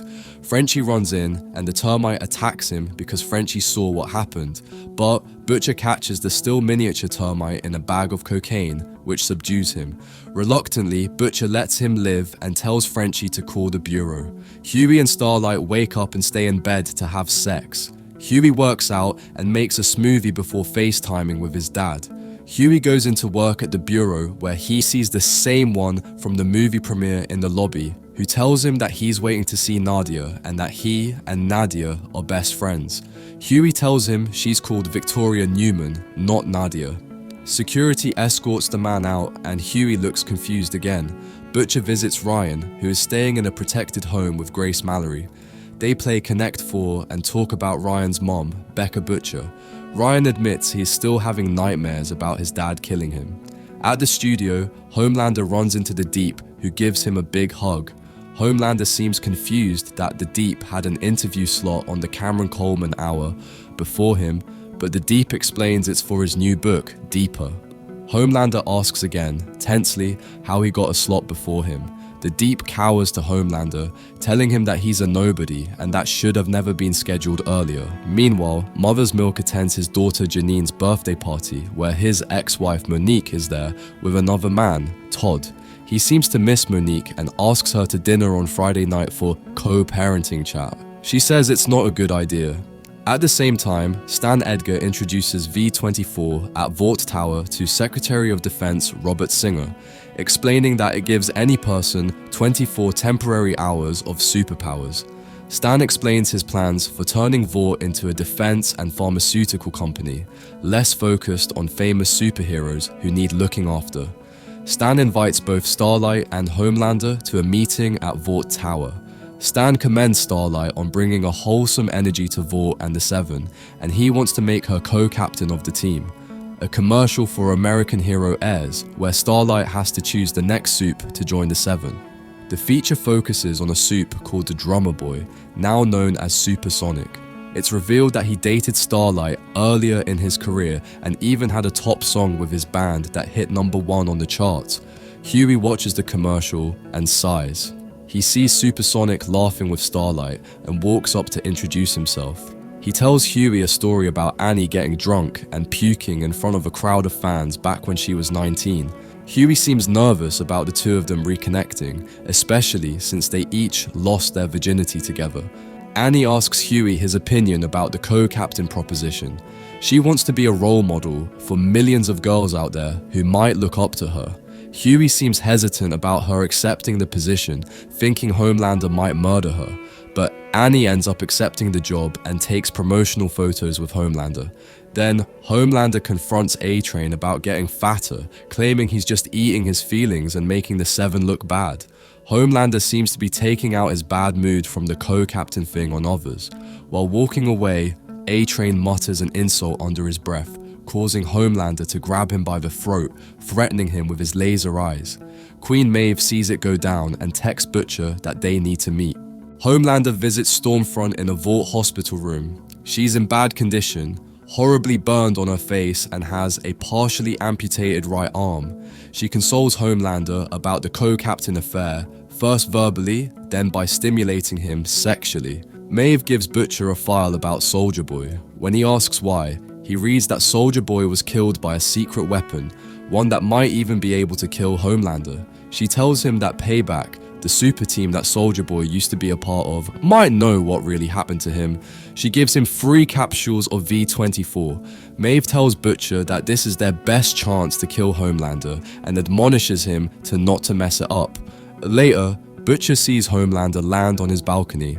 Homelander asks to come in and Butcher pours him a cup of tea. Homelander asks where Ryan is and threatens to tear him apart if he doesn't tell him, but eventually relents. Homelander vents his frustration about Vought and suggests a one-on-one fight to the death, to which Butcher accepts before Homelander leaves. After tucks his daughter into bed, he opens a closet that has its walls filled with newspaper clippings about Supes, including Soldier Boy. Outside the FBSA, Huey sees the same man scream "Nadia" and follow Victoria. Huey follows them to an alley and sees Victoria turn and say that she's not Nadia anymore. The man, Tony, tells Nadia that they used to be best friends and that now that she has a platform, she should tell everyone about Red River. After she spurns him, he pleads, and she ultimately says that she will and gives him a hug. His nose starts to bleed and he attacks her. She uses her superpowers to attack back, eventually exploding his head. She tears up and asks Tony why he had to come looking for her. After exploding the remainder of his body into a red rain, she calls a cleanup team on her cell phone. Huey, hidden behind a dumpster, witnesses everything and is horrified, especially when Tony's blood rains down on him. On the next day, it's Homelander's birthday, and he goes to visit Stormfront, who can seemingly barely breathe or talk. He asks her to wish him a happy birthday, but she doesn't. Huey and Starlight start to research Victoria Newman and her past as Nadia. Then Annie and Homelander go in to shoot a few clips for an upcoming live Vought TV special. Homelander shakes Supersonic's hand, telling him they might be teammates soon, especially since he used to sleep with Starlight. Butcher visits at his home to talk about Soldier Boy. He tells him about the secret weapon that might be able to actually kill Homelander. Butcher offers the chance to close the chapter with Soldier Boy once and for all for his father. Tells him that he's not going to ignore his child to go hunt Soldier Boy and sends Butcher away. He does give him a file that might be able to help him. Later on, alone at home, pulls out several newspaper clippings of Soldier Boy's violence. Frenchie and Kimiko go to a Vought theme park and Kimiko asks to go on a ride. Frenchie agrees but tells her work first, then pleasure. They go see a film about Soldier Boy's life and death. There, Crimson Countess sings a tribute to Soldier Boy before going backstage and doing a line of coke. Frenchie and Kimiko go to speak to her in her dressing room. Kimiko pins her against the wall to ask about the truth about what happened to Soldier Boy. She tells them he died a hero and pushes her way outside where she accidentally kills a bystander, sending the park visitors screaming. Starlight and Homelander continue practicing for the Vought special, airing in honor of Homelander's birthday. Starlight is told that she has to sing Happy Birthday to Homelander, with backup dancers and all. Starlight tells Homelander it's demeaning to have her sing like a sex doll, and it's a ploy by Homelander to make her look weaker. Stan tells Homelander that if she doesn't want to sing, she doesn't have to. Huey goes to visit Red River, a home for the super-abled. The woman recognizes Huey as Starlight's boyfriend and tells him it's inappropriate he's there because he works at the bureau. He lies and says that Starlight sent him because he's sterile and they want to adopt. She eagerly shows him the database of children they have at the center that they could adopt. Huey secretly plugs in a USB port to the computer to download the center's file database. When he leaves, he plugs in the USB into his computer to look up Nadia's file, which has a lot of photos of people's heads blown up. But then, he finds a video of Stan Edgar talking to Nadia as a child, offering to take care of her. Later, Victoria is at home and sees Stan read to her daughter. They talk about Tony and how the scene was cleaned up entirely. Stan assures Victoria that he's always taken care of her and will continue to do so.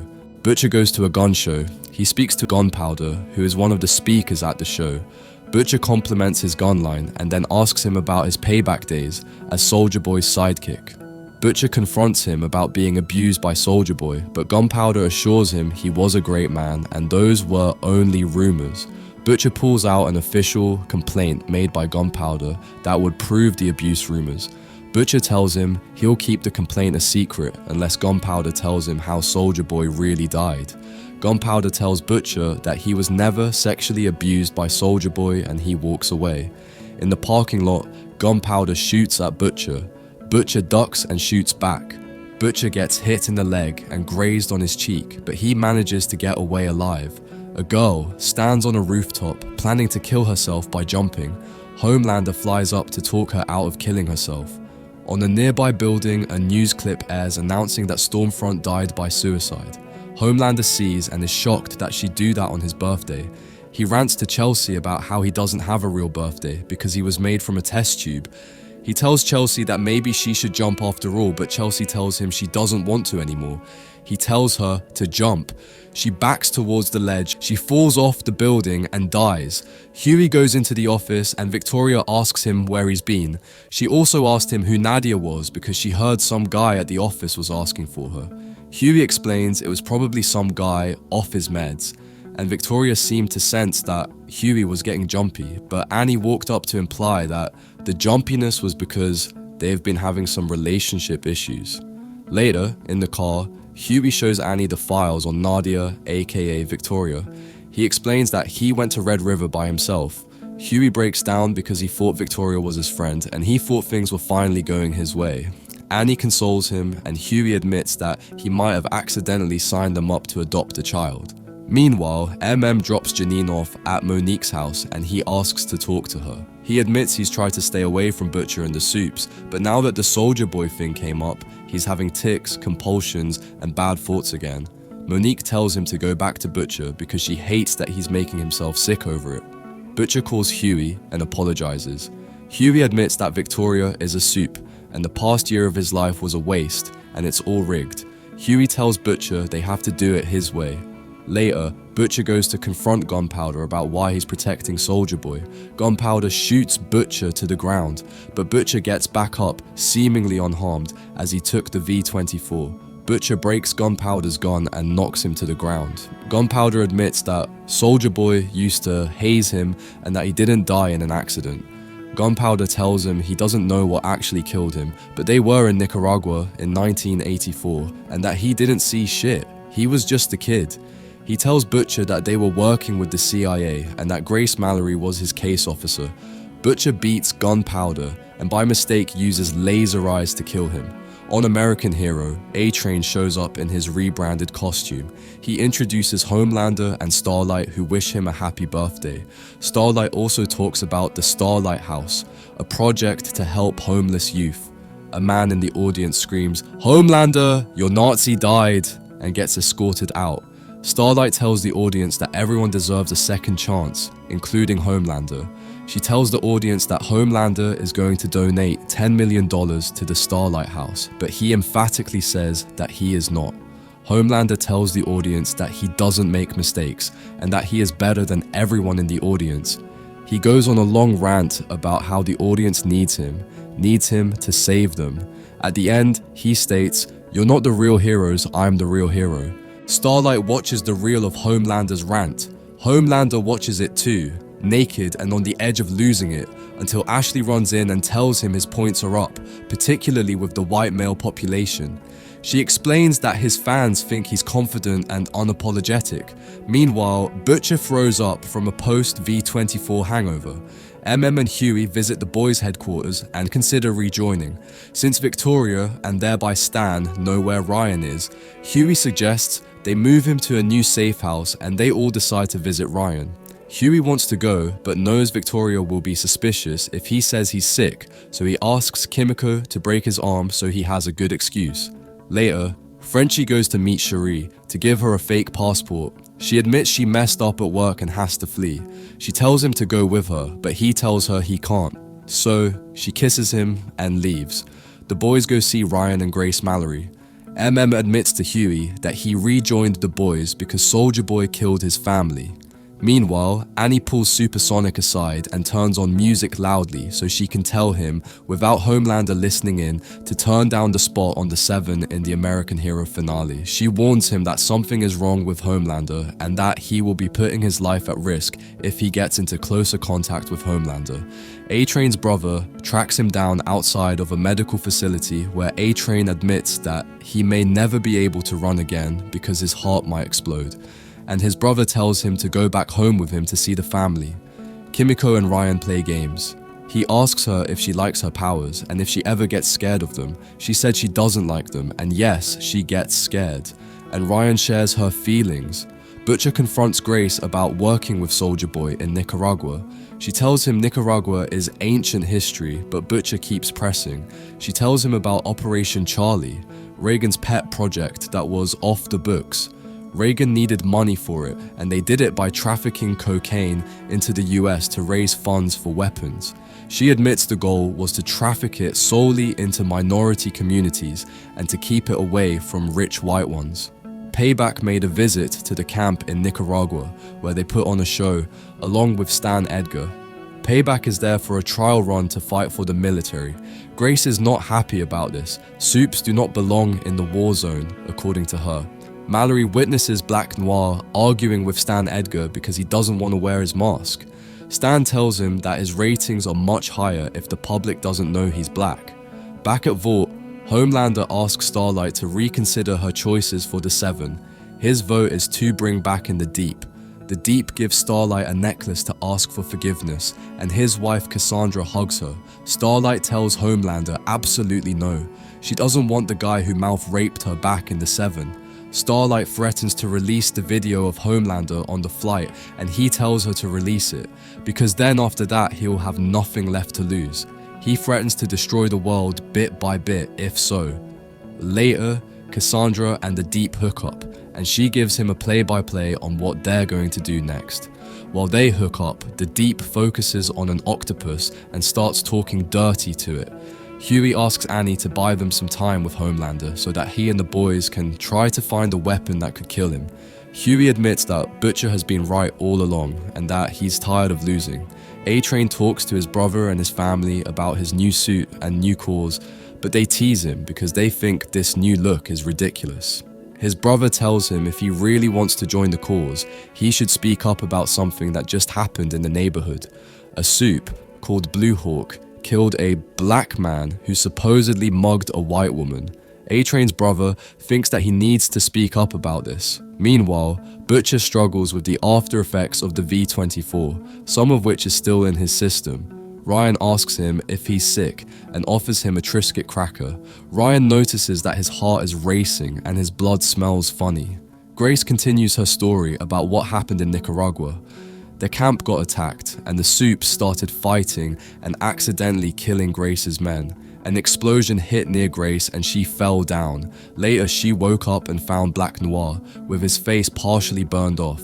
Crimson Countess tells Grace that the Russians killed Soulja Boy and took his body. Grace tells her that it's impossible that he died, but she sees a helicopter taking his body away. Then, Butcher tells Ryan he can't see him again because it's not safe. Ryan grabs him and won't let him go. Butcher tells him he hasn't forgotten about what Ryan did to his Becca. Ryan tears up and runs off, saying, "I hate you," to Butcher. Frenchie gets cornered by a group of thugs and has to get in the car. They bring him to Nina, who asks Frenchie where Cherie is. Nina tells Frenchie that Cherie stole from her. He tells her to back off because he works for the CIA. Meanwhile, the Deep rejoins the Seven and they celebrate with a feast. Homelander orders for everyone, a seafood feast which makes the Deep upset, and he just asks for some bread. Homelander tells him that no one can stop him now that he knows that people love him for being him. He brings the Deep a live octopus called Timothy. The Deep tells him that Timothy is his friend and he can't eat him. Cassandra texts Deep to eat the octopus.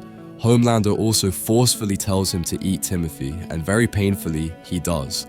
Kimiko suggests she and Frenchie just leave and go to Marseille.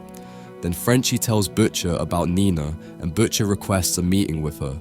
He tells Frenchie they're going to Russia. Supersonic tells Annie he's joining the Seven because someone has to have her back, and he's not gonna leave her to deal with Homelander alone.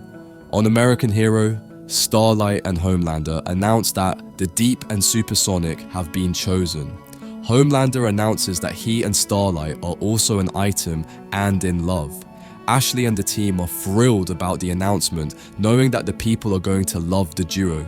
Considering it a chance to keep a closer eye on him, Starlight agrees to the new ploy and even kisses him on camera, though scrunches her fist in anger behind her back. Stan Edgar drops by Victoria Newman's house on a whim to tell her that he wants to give Homelander a gentle reminder of who's in charge. He tells her to give Homelander some FCC fines as a reminder that he can't get away with anything. Victoria seems hesitant, but Stan assures her that she and Zoe will be safe. The boys pay a visit to little Nina to ask about a weapon that the Kremlin might know about.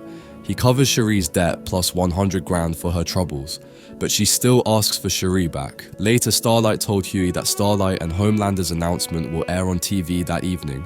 She tells Huey that this plan has to work. Homelander interjects and asks, "What has to work?" She asks how he got in, and he explains that he has a key, to her surprise. He assures Huey that their love affair is strictly for the cameras, although he admits that that's how he and Queen Maeve started out, and that things got quite spicy. Huey tenses up, and Starlight threatens Homelander to back off. A-Train talks to Ashley about Blue Hawk and how Vought has a responsibility to get justice for the incident that happened. Ashley assures A-Train she cares about Black Lives Matter, insincerely. They shoot a commercial for A-Train's new Turbo Rush energy drink, promoting peace between the public and the police force. Huey calls Victoria to tell him he can't go into the office because of his broken arm, and she tells him to get better. Huey and the boys then get on a jet to go to Russia. Starlight goes to talk to Maeve and asks her if she's ever heard of a weapon called BCL Red. Maeve asks Starlight who she thinks sent them down the rabbit hole. Maeve tells Starlight her plan to try and take down Homelander, and Starlight tells her they need to team up and find more people. In Russia, the boys have to do a little job before Nina gives them the information they want. He tells Kimiko she has to do the job, but she tells Butcher she's not his gun, but he tells her otherwise.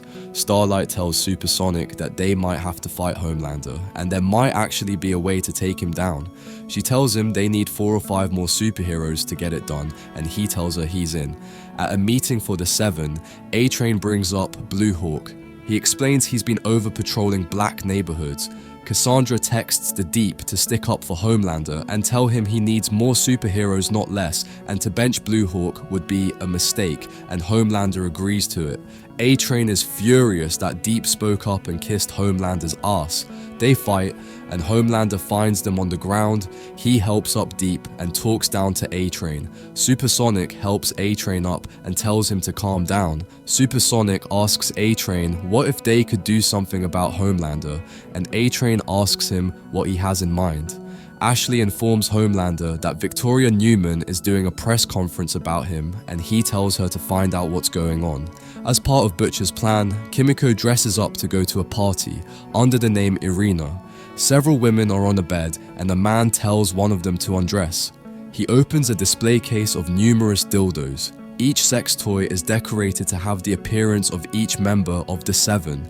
Kimiko sees her opportunity and pushes a dildo through the back of the man's head and through his mouth, killing him instantly. She proceeds to fight off the rest of his men with the other dildos as the women scream and run away. Kimiko takes a photo of the deceased man. While doing so, one of the scared women shoots her in the head. She falls down but slowly rises back again. The scared women kneel down and beg for their lives, but Kimiko tries to tell them she won't hurt them. Stan reassures Victoria at the press conference before she goes live to talk about Homelander.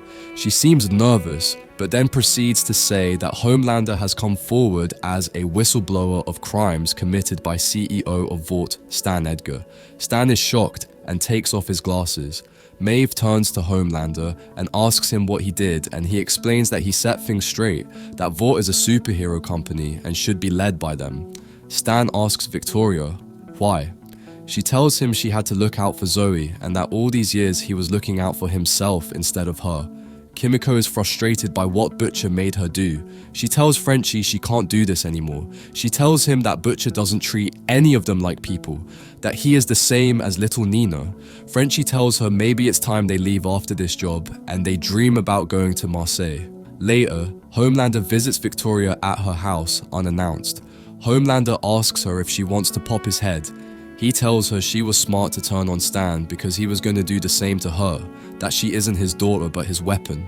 Butcher takes another dose of V as a contingency plan. Huey walks in on him and tells him he wants some too, but Butcher says no by saying, "This isn't a privilege, it's a punishment." Stan meets with Homelander as he had to take a temporary leave of absence from Vought International. Stan tells Homelander that Victoria is more like him than he realized. She plays all sides. Stan warns Homelander that he might not like his new leadership position because there is no one left to cover for him. He tells Homelander he's simply a bad product. Meanwhile, Victoria talks to her daughter Zoe about becoming a soup so that she can be strong and safe forever. She explains that she was scared too when she took it. She injects her with Compound V, and Zoe screams in pain and starts sobbing, with Victoria comforting her while tearing up. Mother's Milk and Butcher cut out the electricity at a military plant. The boys enter and have to fight off security guards and a soup hamster. They run out of ammunition, so Butcher uses his temporary soup powers to fight back. Huey fights with his superpowers too, revealing that he stole the temporary V Butcher wouldn't let him have. They open up a sealed container and find Soldier Boy. He unplugs himself from the chamber and walks out, confused. Soldier Boy sends out a fiery explosion from his chest, knocking down a wall and hurting Kimiko. However, she doesn't heal this time. He runs away and the boys rush to help Kimiko. Meanwhile, Starlight and Homelander smile for the press, and Homelander insists that they go fly somewhere together. He promises to show her the view of a lifetime. He brings her to a rooftop where he shows her a bloody, dead Supersonic. Homelander admits that A-Train told him about her and Supersonic's plot. He tells her there will be no more plotting. He wants her to be a dutiful girlfriend unless she wants that to happen to Huey. She tells him that she understands. Later, Ashley accepts the board's nomination as CEO of Vought International. Homelander leads the board meeting and asks for everyone to introduce themselves. Maureen asks Homelander a question and turns it on her, asking him if she thinks she knows better than him. She immediately apologizes and tells him how stupid she is, and Ashley tells her to leave. A news announcement claims that Supersonic was killed from a drug overdose. Annie tells Huey what really happened and says it's her fault. Huey tells Annie that Moscow was a dead end and they didn't find a super weapon. He tells her to drink a White Claw before explaining what really happened in Russia. Huey admits he enjoyed being on V24 to a horrified Annie. Queen Maeve brings Butcher more V24 doses and asks what he's going to do with them. Butcher offers Maeve a drink and she tells him she's been sober for 4 months. Butcher answers that he had been sober for a year. She ends up drinking with him. Butcher tells Maeve that every single last one of them has got to go, referring to Soups. She agrees and they have rough sex. At the hospital, little Nina brings Kimiko chocolate limes for when she wakes up. Nina asks them how they made so much mayhem in Russia, making her lose several of her trusted contacts. She tells Frenchie he owes her a debt now. They give him a new mission, to kill Pyotr Semenov and his daughter Katerina by the end of the day. Kimiko wakes up, but she's still very weak and in pain. She looks at her wounds and smiles that she didn't heal. She tries to pick up something heavy, but she can't. She thinks Soldier Boy took away her powers. Meanwhile, Annie confronts A-Train about getting Supersonic killed. A-Train tells her he has no idea what she's talking about. Ashley commends A-Train for being a team player. She tells him she got him a meeting with Blue Hawk to make up for it. A-Train tells Blue Hawk his patrolling is excessive and potentially racist. A-Train suggests Blue Hawk makes an apology publicly, and Blue Hawk agrees. Soldier Boy arrives to New York City. He sees several posters of the Seven and seems confused. Just then, he hears a Russian radio and gets mad. He explodes, killing surrounding bystanders. The number adds up to 19 or more in total. A-Train brings Blue Hawk to a local community center to apologize.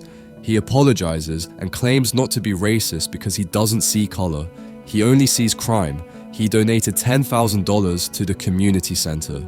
They confront him about killing an unarmed black man. The community gets angry and starts screaming at Blue Hawk, who insists that super lives matter. Blue Hawk loses it and starts throwing people around. A-Train grabs him and tells him to stop, and then sees his brother Nathan lying on the ground with a bloody head. Butcher and Huey go to visit the Legend to talk. asks Legend if Soldier Boy came to visit him. Legend pretends he didn't come, but convinces him to admit that he did come by to pick up his supersuit and for his girlfriend, Crimson Countess's address. Meanwhile, Homelander confronts Maeve about betraying him because he can smell Butcher all over her. She tells him he's crazy and doesn't know what he's talking about. He asks her if their love was real, and she tells him that from the start she hated him, and beyond that, pitied him. Just then, she turns around and Black Noir attacks her. Ashley informs Starlight that Maeve is at the Global Wellness Retreat in Malibu. Starlight confronts Ashley about Homelander being out of control and her needing help. Ashley whispers that she doesn't have powers, but then looks scared and tells her to make an appointment next time and to get out. At the hospital, A-Train hears the doctor say that Nathan will never walk again. Kimiko, in her hospital bed, says, "I got rhythm." She is able to speak. She kisses Frenchie and soon dreams about them dancing. He tells her he will be right back to go get a coffee. He is surprised, but happy, however, little Nina confronts him outside. Meanwhile, Crimson Countess video chats with a man on a super porn website. She is about to undress for him when she gets attacked by Butcher and the camera cuts. Butcher and tells her that Soldier Boy is on his way to see her and that he is really alive. She asks how he escaped from Russia, admitting that she knew he was alive all this time. She tells them he's going to kill her, and all of them. They tell her she's the bait and leave her while they go outside to prepare. Starlight walks up as backup, but Huey is upset, saying that he doesn't want her to get hurt trying to save him. Butcher roofied with something to knock him out without telling him. Butcher talks to Soldier Boy, who walks up and tells him the Crimson Countess is inside tied up as a gesture of faith. Butcher asks Soldier Boy if they could come to an arrangement. Inside, Soldier Boy talks to Crimson Countess and asks how much the Russians paid her. She tells him they didn't. He tells her that he loved her and that he waited for her to come save him from Russia. She tells him that she hated him, that they all did. Enraged, Soldier Boy killed the Crimson Countess and exploded her trailer. Huey explains to Annie that they need a weapon, and that Soldier Boy is that person. Annie is upset that Huey held this secret from her, but he tells her this is the only way he can save her from Homelander. Homelander is in the crime analytics room reviewing camera footage which shows Soldier Boy walking away after killing Crimson Countess. He snaps at Ashley after she suggests giving a press conference to reassure the public that everything is under control. Homelander says that announcing that the ex-face of Vought is now a supervillain would bring him down alongside the company. He storms off with Noir after ordering Deep to bury everything. Homelander opens up to Noir about his stress about Soldier Boy's recent actions. Receiving no reply, he pats Noir on the shoulder, praising him as his only friend, then leaves. Immediately after, the elevator door behind Noir opens and he rushes in. Once the door closes, to the horror of a woman present in the elevator, he takes out one of his knives and begins carving his left forearm to extract his tracking chip. He passes it to the terrified bystander before leaving the elevator. Huey, Butcher, and Soldier Boy are hiding out in the motel. Huey and Butcher give Soldier Boy food, alcohol, and Benzedrine. Butcher makes a pact with Soldier Boy. If he can provide him with the location of the remaining Payback team members, as well as help him settle in this new era, Soldier Boy will agree to help him take down Homelander. Kimiko paces around her hospital room, debating what to message Frenchie after their kiss. As she looks out the window, she gets ambushed by a Russian gangster. is loading a clip on a table full of various guns, grenade, and bullets, while Starlight wonders where Soldier Boy will go next. mentions the TNT twins, who live in Vermont. Annie asks if Butcher is also aware of their locations, to which he replies, no. She then states that Soldier Boy is bulletproof, and declares that the bullets aren't meant for him. Starlight empathizes with his hatred for Butcher and Huey, but convinces him not to lower himself to their level as they only have themselves as support. She then leaves after receiving a call from Ashley. Ashley watches the trailer for A-Train's upcoming movie, A-Train to Africa. As the trailer ends, A-Train enters the room demanding Ashley give Blue Hawk a harsher punishment than 12 weeks of sensibility training. As he vents about wanting justice for his paralyzed brother, Ashley snaps back at him for his hypocrisy of only caring about the soup's misconduct when he has to suffer the consequences while she had to overwork herself to cover his crimes time and time again. Defeated, A-Train leaves the room. The Deep and Cassandra find Homelander in a hallway to let him know about Noir's disappearance. To try and stop his panic attack over Noir vanishing, Deep tells him about Soldier Boy's potential next victims, the TNT twins, and their location. Homelander sends the Deep to their place, ordering him to contact him if Soldier Boy shows up. Homelander is alone in his private quarters, and in his mirror, his reflection starts talking to him. He expresses his fears about being defeated by Soldier Boy and asks himself if taking over the company was the right call. His mirror self reassures him that he will get them out of trouble just like he always did when they were young. Homelander confesses to the real reason for rebelling against Edgar, wanting to be loved and admired. He also blames Homelander's failed relationships and his need for affection on his human side, which the reflection sees as a cancer that must be removed in order for Homelander to be free and pure. Huey tries to convince Soldier Boy to sleep, but he refuses, stating that he has slept enough. He instead proceeds to rant about the state of the modern man and the betrayal at the hands of the country and the team that he fought so hard to protect. As they discuss what happened in Midtown, Butcher returns with his knuckles covered in blood and the address of the twins. The Deep is welcomed in the home of the twins by the male brother, who expresses his sympathy for what Starlight did to him. Noticing the loud music coming from inside the house, Deep asks to be let in, thus gaining access to the 70th edition of Herogasm, hosted by the twins. Homelander is sitting nervously in a studio as the makeup artist finishes preparing the interviewer. Starlight joins them and he grabs her hand, looking for comfort. Newman also joins the interview, much to Annie's surprise. As the interviewer asks questions about the 19 dead in Midtown, Homelander cuts her off, accusing her of lying and fear-mongering. He storms off. Victoria asks Annie for a quick chat. She asks Annie about Huey's whereabouts. Annie said that he's camping with his dad, but Victoria knows she is lying. She reveals that she knows that he and Starlight know about her power. She tries to team up with Annie, offering to share her influence in exchange for Annie's.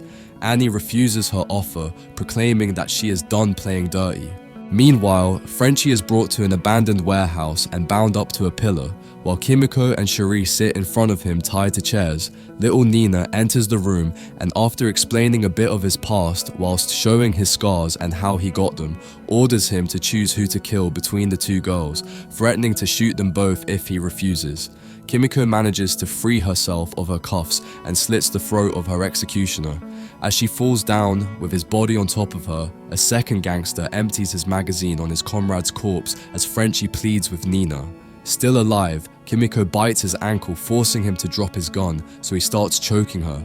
She manages to break free by breaking one of his hands. As Nina reaches for a gun, Cherie also manages to free herself and tackles Nina to the ground. Meanwhile, Kimiko is thrown around by the gangster, who finally manages to pin her down, choking her with one hand and punching the wound on her stomach open with the other. She manages to find a screwdriver, which she impales in his thigh. As he falls down screaming, she begins shanking him repeatedly well after his death, stopping only when Frenchie tells her that Nina has escaped. Meanwhile, Starlight and MM go to the T&T twins' house. On the way, Annie notices that MM has a tic. Reluctantly, he tells her that he was indirectly responsible for his grandfather's death. One night, while he was young, he noticed Soldier Boy stopping some kids and went to wake up his granddad to come see the soup. As his grandfather stood up, Soldier Boy threw a car directly at his house, squashing MM's grandfather. From then on, he developed the habit of checking the burners 3 times every night, lest Soldier Boy return to kill the rest of his family. They reach the twins' house and are greeted by Love Sausage's Love Sausage. Love Sausage asks for invitations, but he recognizes Starlight. He also sees that MM is not a soup, but he grants them entrance thanks to Starlight vouching for him. Once inside, they witness an orgy of normal people and soups who are engaging in all manners of sexual activities. As MM laments the abuse that non-super sex workers go through, Annie searches for a way to reduce casualties once Soldier Boy arrives. Meanwhile, Butcher, Huey, and Soldier Boy scout the house from the outside. While doing so, Huey asks for 3 minutes to find the twins and make sure that there won't be bystanders caught in the crossfire. Huey teleports into the middle of the party while Starlight tries to convince Blue Hawk that Soldier Boy is coming. She notices the Deep moaning behind the door as she enters and comes in full view of him having intercourse with an octopus. She proceeds to take photos of him and threatens to send them to Homelander if he doesn't tell her why he's here. Meanwhile, the twins are fighting in a corner. Their fight attracts the attention of Huey, who bumps into A-Train. They recognize each other, and Huey demands an apology for what A-Train did to Robin. A-Train apologizes, but Huey punches him anyway. A-Train recoils, astonished by Huey's newfound strength. Starlight cuts in, warning them both that Homelander is coming. Huey notices that Soldier Boy has entered the party and teleports himself and Annie away from the house. They start arguing. Back in the house, MM comes face to face with his Soldier Boy and tries to knock him out with a halophane gas grenade. However, the soup has built a resistance to the anesthetic and casually tosses the grenade away after inhaling the fumes. As MM prepares for a fistfight, Butcher comes in and directs Soldier Boy towards the twins. MM and Butcher fight. Soldier Boy finds the twins, who are still arguing, promising to spare their lives if they tell him who was the mastermind behind his betrayal. They both confess that it was Noir, but he doesn't believe them as he is too faithful to Vought to do such a thing. As the twins beg for their lives, a familiar Russian song begins playing, and soon after Soldier Boy incinerates the twins. The blast shoots through the house, causing injuries and deaths. Noticing the explosion, Annie tries to go back to the house. Huey tries to stop her, but she knocks him down. Meanwhile, in the middle of the carnage, A-Train finally confronts Blue Hawk, scared by the explosions, and while extremely angered, he knocks him to the floor before dragging away at super speed. Blue Hawk's body scrapes against the road so hard that his skull and ribcage become visible. A-Train finally stops after yet another heart attack, passing out in the middle of the road. Homelander lands in what remains of the house, stepping on a shrunken termite. Inside, Butcher wakes up and checks on MM, who is knocked out. He reunites with Soldier Boy, who once again has forgotten what happened. Homelander finds them and calls off his deal with Butcher as he considers Soldier Boy's presence cheating. He knocks out Butcher with his laser sight and starts fighting with Soldier Boy. After exchanging a few blows, Homelander pins him to the wall. As he's about to choke Soldier Boy, Butcher gets his attention before blasting with his own laser sight. A bit taken aback by Butcher's powers, Homelander starts fighting Butcher. At a stalemate, they both fire off their lasers, which gives time for Soldier Boy to get back up and drag down Homelander by his cape. He and Butcher start beating Homelander with the help of Huey, who teleports in to punch Homelander. Soldier Boy prepares to use his blast on Homelander as Butcher and Huey hold him down, but Homelander, who is insanely infuriated at this point, shakes them off and flies away. So Butcher, Soldier Boy, and Huey walk out of the house as MM and Starlight are giving medical attention to the victims. They lock eyes with one another before going their separate ways. As Homelander looks in the mirror, he notices a bruise on his face. Frenchie and Kimiko discuss their violent nature and make plans to run away, while Starlight, with the help of MM, sets up a live broadcast during which she confesses the truth behind the attacks and admits that Soldier Boy is still alive and a threat to America. She also admits Homelander's abuse towards her and Queen Maeve. She then finishes her livestream by renouncing her superhero name and quitting the Seven for good. Homelander visits Maeve in an empty cell. He asks her where the boys are hiding. She asks him if he is wearing concealer to cover up a bruise. Homelander explains how Soldier Boy is burning the V out of some the Soup's bodies and that it could happen to any one of them. She tells him he's the only one of them who cares about being a superhero. He tells her he always dreamed of having kids with Maeve and that he plans to harvest her eggs. Billy, Butcher, Huey, and Soldier Boy go to track Mindstorm. Soldier Boy advises them to close their eyes if Mindstorm makes eye contact. Butcher admits he keeps feeding Soldier Boy weed to keep him chilled out from his PTSD, so he stops blowing up people. Black Noir hides out in an abandoned room of rundown Buster Beaver's pizza restaurant and pours himself a bowl of beans. Some imaginary cartoon characters start to talk to him to tell him that he can't hide from Soldier Boy. They assure him they'll get him through it. Soldier Boy hits a trap that triggers an explosion. Mindstorm makes eye contact with Butcher, but he quickly closes his eyes. Butcher passes out, trapped in an eternal nightmare according to Soldier Boy. Huey tries to wake him up, but can't. Mindstorm is the only one who can snap him out of it, so they leave him. In his nightmare, Billy's dad beats him up. After his dad leaves, Billy tells Lenny it's okay to come out. At MM's house, Frenchie gets high and plots with MMM, who tells him he's a mess. Starlight tries to clean up Kimiko's wounds. They drink whiskey together. It's Kimiko's first alcoholic drink ever. She asks Starlight what she'll do about Huey, and she admits that she tried and that he doesn't want to be saved. She asks Starlight for help about getting the permanent compound V because she wants her powers back. Starlight tells her she can't, but Kimiko asks her to read a note she wrote begging for help. The Deep surprises Cassandra in bed and tells her that he's going to be on Hannity tonight. Cassandra tells him they need to prep because it's a big deal, but he assures her that he got them this far and it will be fine. He tells her their sex life is vanilla and it's time they branch out, like introducing a new partner to spice things up. He introduces her to Ambrosius, but she tells him she doesn't want to. He tells her he needs this so they have sex all together, but Cassandra tells him she's done and can't do this. She confronts him about having sex with Ambrosius behind her back. She tells him to see how he does without her and leaves. Black Noir watches the imaginary cartoon animals act out a scene from his past. In the scene in question, Soldier Boy brutalizes Gunpowder during a sparring session. Black Noir comes in, upset because he's been turned down for the role of Axel Foley in Beverly Hills Cops due to Soldier Boy saying untrue things about him to producer Don Simpson. Crimson Countess disapproves, and when Black Noir tries to speak up, Soldier Boy subjects him to a vicious beating. As Noir lies on the mat, cowering in fear, Soldier Boy outright threatens to kill him if he tries to eclipse him in fame. In another one of Butcher's memories, he gets caught selling marijuana at school. He beats up his headmaster in response. He accidentally hits his brother, but apologies. Soldier Boy and Huey encounter a priest and a nun who were brainwashed, so Soldier Boy killed them both. Homelander finds a cow in the farmhouse and milks it.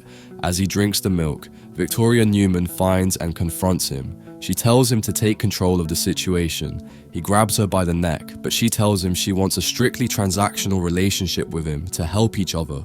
A-Train wakes up in the hospital. Ashley talks to him and tells him the new narrative that Soldier Boy killed Blue Hawk in front of him. She tells him Blue Hawk will live on in A-Train. His heart was implanted inside of him so he can run again. Meanwhile, Frenchie realizes that the thing that took our Soldier Boy wasn't gas, it was vapor. He tells MM they have to go back to Russia to get some. sees a photo of his daughter and Todd at the Homelander rally, and he furiously storms off. Meanwhile, Annie sneaks into Vought to get more Compound V. She sees a green liquid and realizes it's Temp V. Reading the lab notes, she's horrified to note that the scientists observe it to be lethal after 5 doses. Black Noir watches another cartoon scene. It's 1984 in Nicaragua, and he and the rest of Payback are tired of Soulja Boy's abuse. Stan Edgar presents them with an offer to get rid of Soulja Boy. Black Noir is surprised that Vought is signing off on losing their most valuable superhero, but nonetheless commits to the plan once Edgar reveals that they have plans to replace Soulja Boy with Homelander. The battle begins, and once Soulja Boy is alone, the Payback team attacks him. The TNT twins, Mindstorm and Black Noir dogpile him and begin beating him up, but Soulja Boy overpowers them. Then Black Noir tries to attack again, but Soulja Boy throws him aside, then proceeds to shove the left side of his face down on the hood of a burning car, melting it. As Black Noir screams in pain, Soulja Boy proceeds to bash him several times in the top of his head with his shield, leaving Noir with severe brain damage. Mindstorm then engages Soulja Boy, using his telepathy to scramble Soulja Boy's brain long enough for Crimson Countess to jump on him from behind and slip the Novichok bag over his mouth. As Soulja Boy passes out, she spits on him in disgust. In the present, the cartoon animals tell Black Noir that the brave thing to do right now is go back to Vought Tower and confront Soulja Boy himself. Meanwhile, confronts Todd about taking Janine to see Homelander. Monique is upset too because Todd didn't ask her. tells Todd that Homelander is lying. Todd tells that Starlight is trafficking kids and Homelander is the only one protecting the public. Gets angry and he punches Todd, which Janine witnesses. Homelander finds Starlight at Vought and tells her to recant everything she said on TV. He tells her that fame is the only thing protecting her. He warns her what will happen to Huey now that she betrayed him. She tells him he's been saying things live to her 190 million viewers, and he tells her she's not supposed to be recording while they're running lines. Soulja Boy and Huey find Mindstorm. Huey teleports Mindstorm to Butcher's body to help save him. He offers to teleport him far away if he just helps Butcher. In Butcher's mind, Lenny begs him not to leave him alone with their father. Lenny tells Butcher he can't take it anymore and he kills himself. After this, Butcher wakes up from the nightmare. Mindstorm reminds Huey of their deal, but before Huey can act on it, Soulja Boy throws his combat knife into Mindstorm's right eye, leaving him unable to react as Soulja Boy attacks, pinning Mindstorm to the ground and wrapping his head in a cloth to neutralize his power. Huey attempts to intervene, but Soulja Boy simply punches him aside. As Butcher goes to check on Huey, Soulja Boy interrogates Mindstorm. The latter admits that Vought gave Noir the green light to get rid of him and also reveals who his replacement was. Enraged and in disbelief, Soulja Boy brutally beats his former teammate to death. When Butcher asks him what he heard, Soulja Boy ignores him and continues walking as if in shock. Then, Starlight calls Butcher and tells him that Temp V is going to kill the two of them. She tells him 3 to 5 doses will kill you, and that he needs to tell Huey. Butcher hangs up on her and tells Huey that the two of them have to swing by the office to get some more. Starlight decides to save Huey, even if he doesn't want her to. She hands Kimiko a dose of Compound V, and Frenchie injects it into her, and she wriggles in pain, but all of her wounds instantly heal as she regains her powers. Meanwhile, Homelander argues with Ashley on the phone about Starlight's secret taping when he gets a second call. Brushing Ashley off, he answers to find Soulja Boy on the other end. The older super reveals that in the fall of 1980, he supplied Jonah Vogelbaum with his sperm for a genetic experiment, and the child produced from it was a boy, born in spring of 1981. Homelander is shocked and horrified to realize that Soulja Boy is his father. Meanwhile, Ryan throws a fastball and Homelander shows up to compliment him. Grace runs outside and tells him to stay away. Homelander admits that a certain congresswoman tipped Ryan's location off to him. Ryan asks Homelander if he's mad at him for what he did, and Homelander assures him that it wasn't his fault.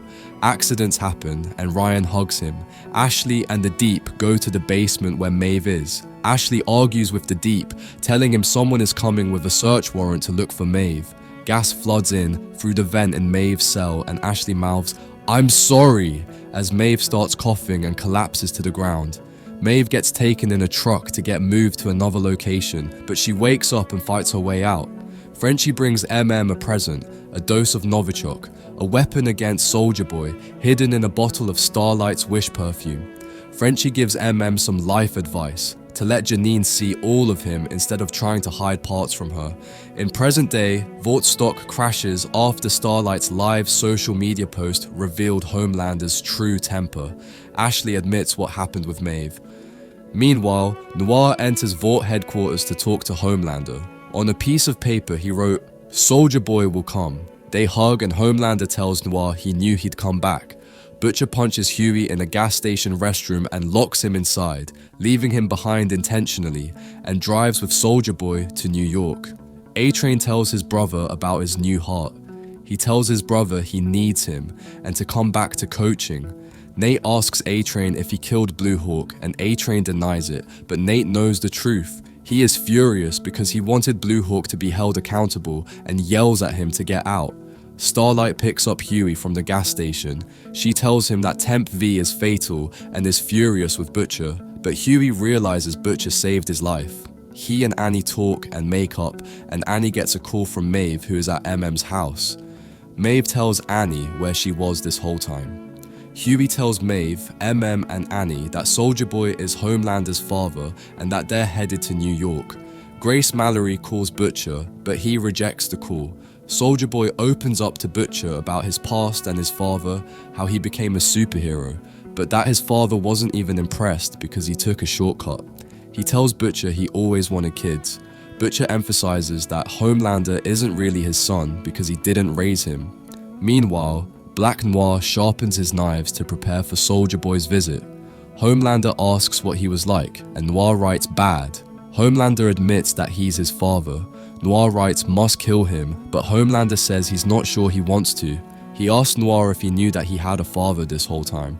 Noir admits he did, and Homelander asks why he didn't tell him, and then kills Noir by punching him in the stomach and letting him bleed out.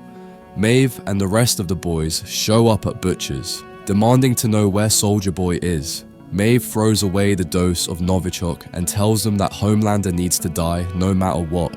Ashley, A-Train, and the Deep listen to Starlight's warning and talk about evacuating, but Homelander tells them not to. Homelander whispers an order to the Deep in his ear, and the Deep questions if it's treason but agrees. He tells Ashley next to take off her wig. He tells them he doesn't need any of them and that they are not his family. Later, Lamar Bishop, the potential nominee for vice president, takes a swim and the Deep kills him, and he seems to feel guilty about it. Frenchie has an idea to get more neurotoxin at a lab in New York. He agrees to go while the rest go to Vought Tower. They pack up and Huey sees one dose of Temp V and takes it with him. Butcher, Soldier Boy, and Maeve go find Homelander. Homelander tells them that he killed Noir. He tells the Soldier Boy he just wants to talk. Homelander tells Soldier Boy he is his son, his blood. He brings out Ryan and introduces Soldier Boy to his grandson. Soldier Boy tells him he wished he raised him so that he could be better. Homelander is moved by Soldier Boy's words until he declares him to be a disappointment and grabs him by the throat. Ryan lasers down Soldier Boy with his eyes but gets knocked over. Homelander tries to help him and Soldier Boy looks like he's gonna hurt Ryan, so Butcher fights him so he backs off, explaining that Ryan is his wife's son. Maeve fights Homelander and he tells her now isn't the time. Soldier Boy beats up Butcher and almost kills him until Starlight shows up and fights back. Frenchie and Kimiko break into the lab and Kimiko fights off a few security guards. Frenchie gets shot in the leg. He gets the dose of the neurotoxin and tells Kimiko to go and bring it. Huey sees Soldier Boy face off against Annie and he grabs the Temp V, but instead decides to increase the lighting in the room to give Annie more power. Annie floats up off the ground, fueled by the light, and she knocks down Soldier Boy. The boys grab him and let him inhale the neurotoxin. It doesn't knock him out. Soldier Boy, refusing to be imprisoned again, begins charging up a potentially destructive blast. Maeve, who was fighting Homelander, sees that Soldier Boy is about to explode and makes eye contact with Annie. She grabs Soldier Boy and jumps out the window with him while he explodes, saving everyone else and sacrificing herself. Ryan tells Homelander he wants to leave. Butcher pleads with Ryan and passes out, presumably from the Temp V. Remembering Queen Maeve airs on TV at the hospital where Butcher is being treated. The doctor tells him he has 12 to 18 months to live. He tells the doctor to fuck off. Opens up to Janine about his past and the truth about superheroes. He tells her about her grandfather who spent his life fighting for justice, and after hearing everything, Janine tells he's her hero. Annie walks into an apartment and sees Maeve, who is alive and healing, but she doesn't have powers anymore thanks to Soldier Boy. She asks Annie if she should get a pirate patch. Elena walks out and Annie asks where they'll go. She tells Annie somewhere far away from Homelander. On security footage, Ashley sees and the boys helping Maeve up after the fight with Soldier Boy. She and Anika look at each other and delete the security file, protecting Maeve's secret. Grace Mallory sees Soldier Boy return to the sealed neurotoxin security tube. The Deep watches Cassandra talk about him on TV and how no one would like him if they knew the real him, and he tears up. Annie throws away her Starlight costume. Tells Annie the office rules if she's going to be working here now, as one of the boys. Meanwhile, on TV, Victoria Newman is announced as Dakota Bob's vice presidential candidate. Homelander shows up to the rally and introduces the crowd to Ryan. The crowd cheers except one guy who calls Homelander a fascist. He throws something and it hits Ryan, and Homelander kills him on the spot. Todd is at the rally and looks shocked, as does the rest of the crowd, but Todd screams in support, and then the crowd goes wild. Homelander initially looked scared, but then looks very pleased, and Ryan smiles as well. Later, a super-killing virus was made at the Godolkin University, and Victoria Newman got her hands on it. Then at the end, when all the soups from the woods are killing people in Godolkin University, Homelander shows up, and instead of supporting the good guys, he supports Sam and Kate, who caused the entire incident. So, yeah, that's all for this video, and if you guys enjoyed this video, then make sure to get subscribed for more.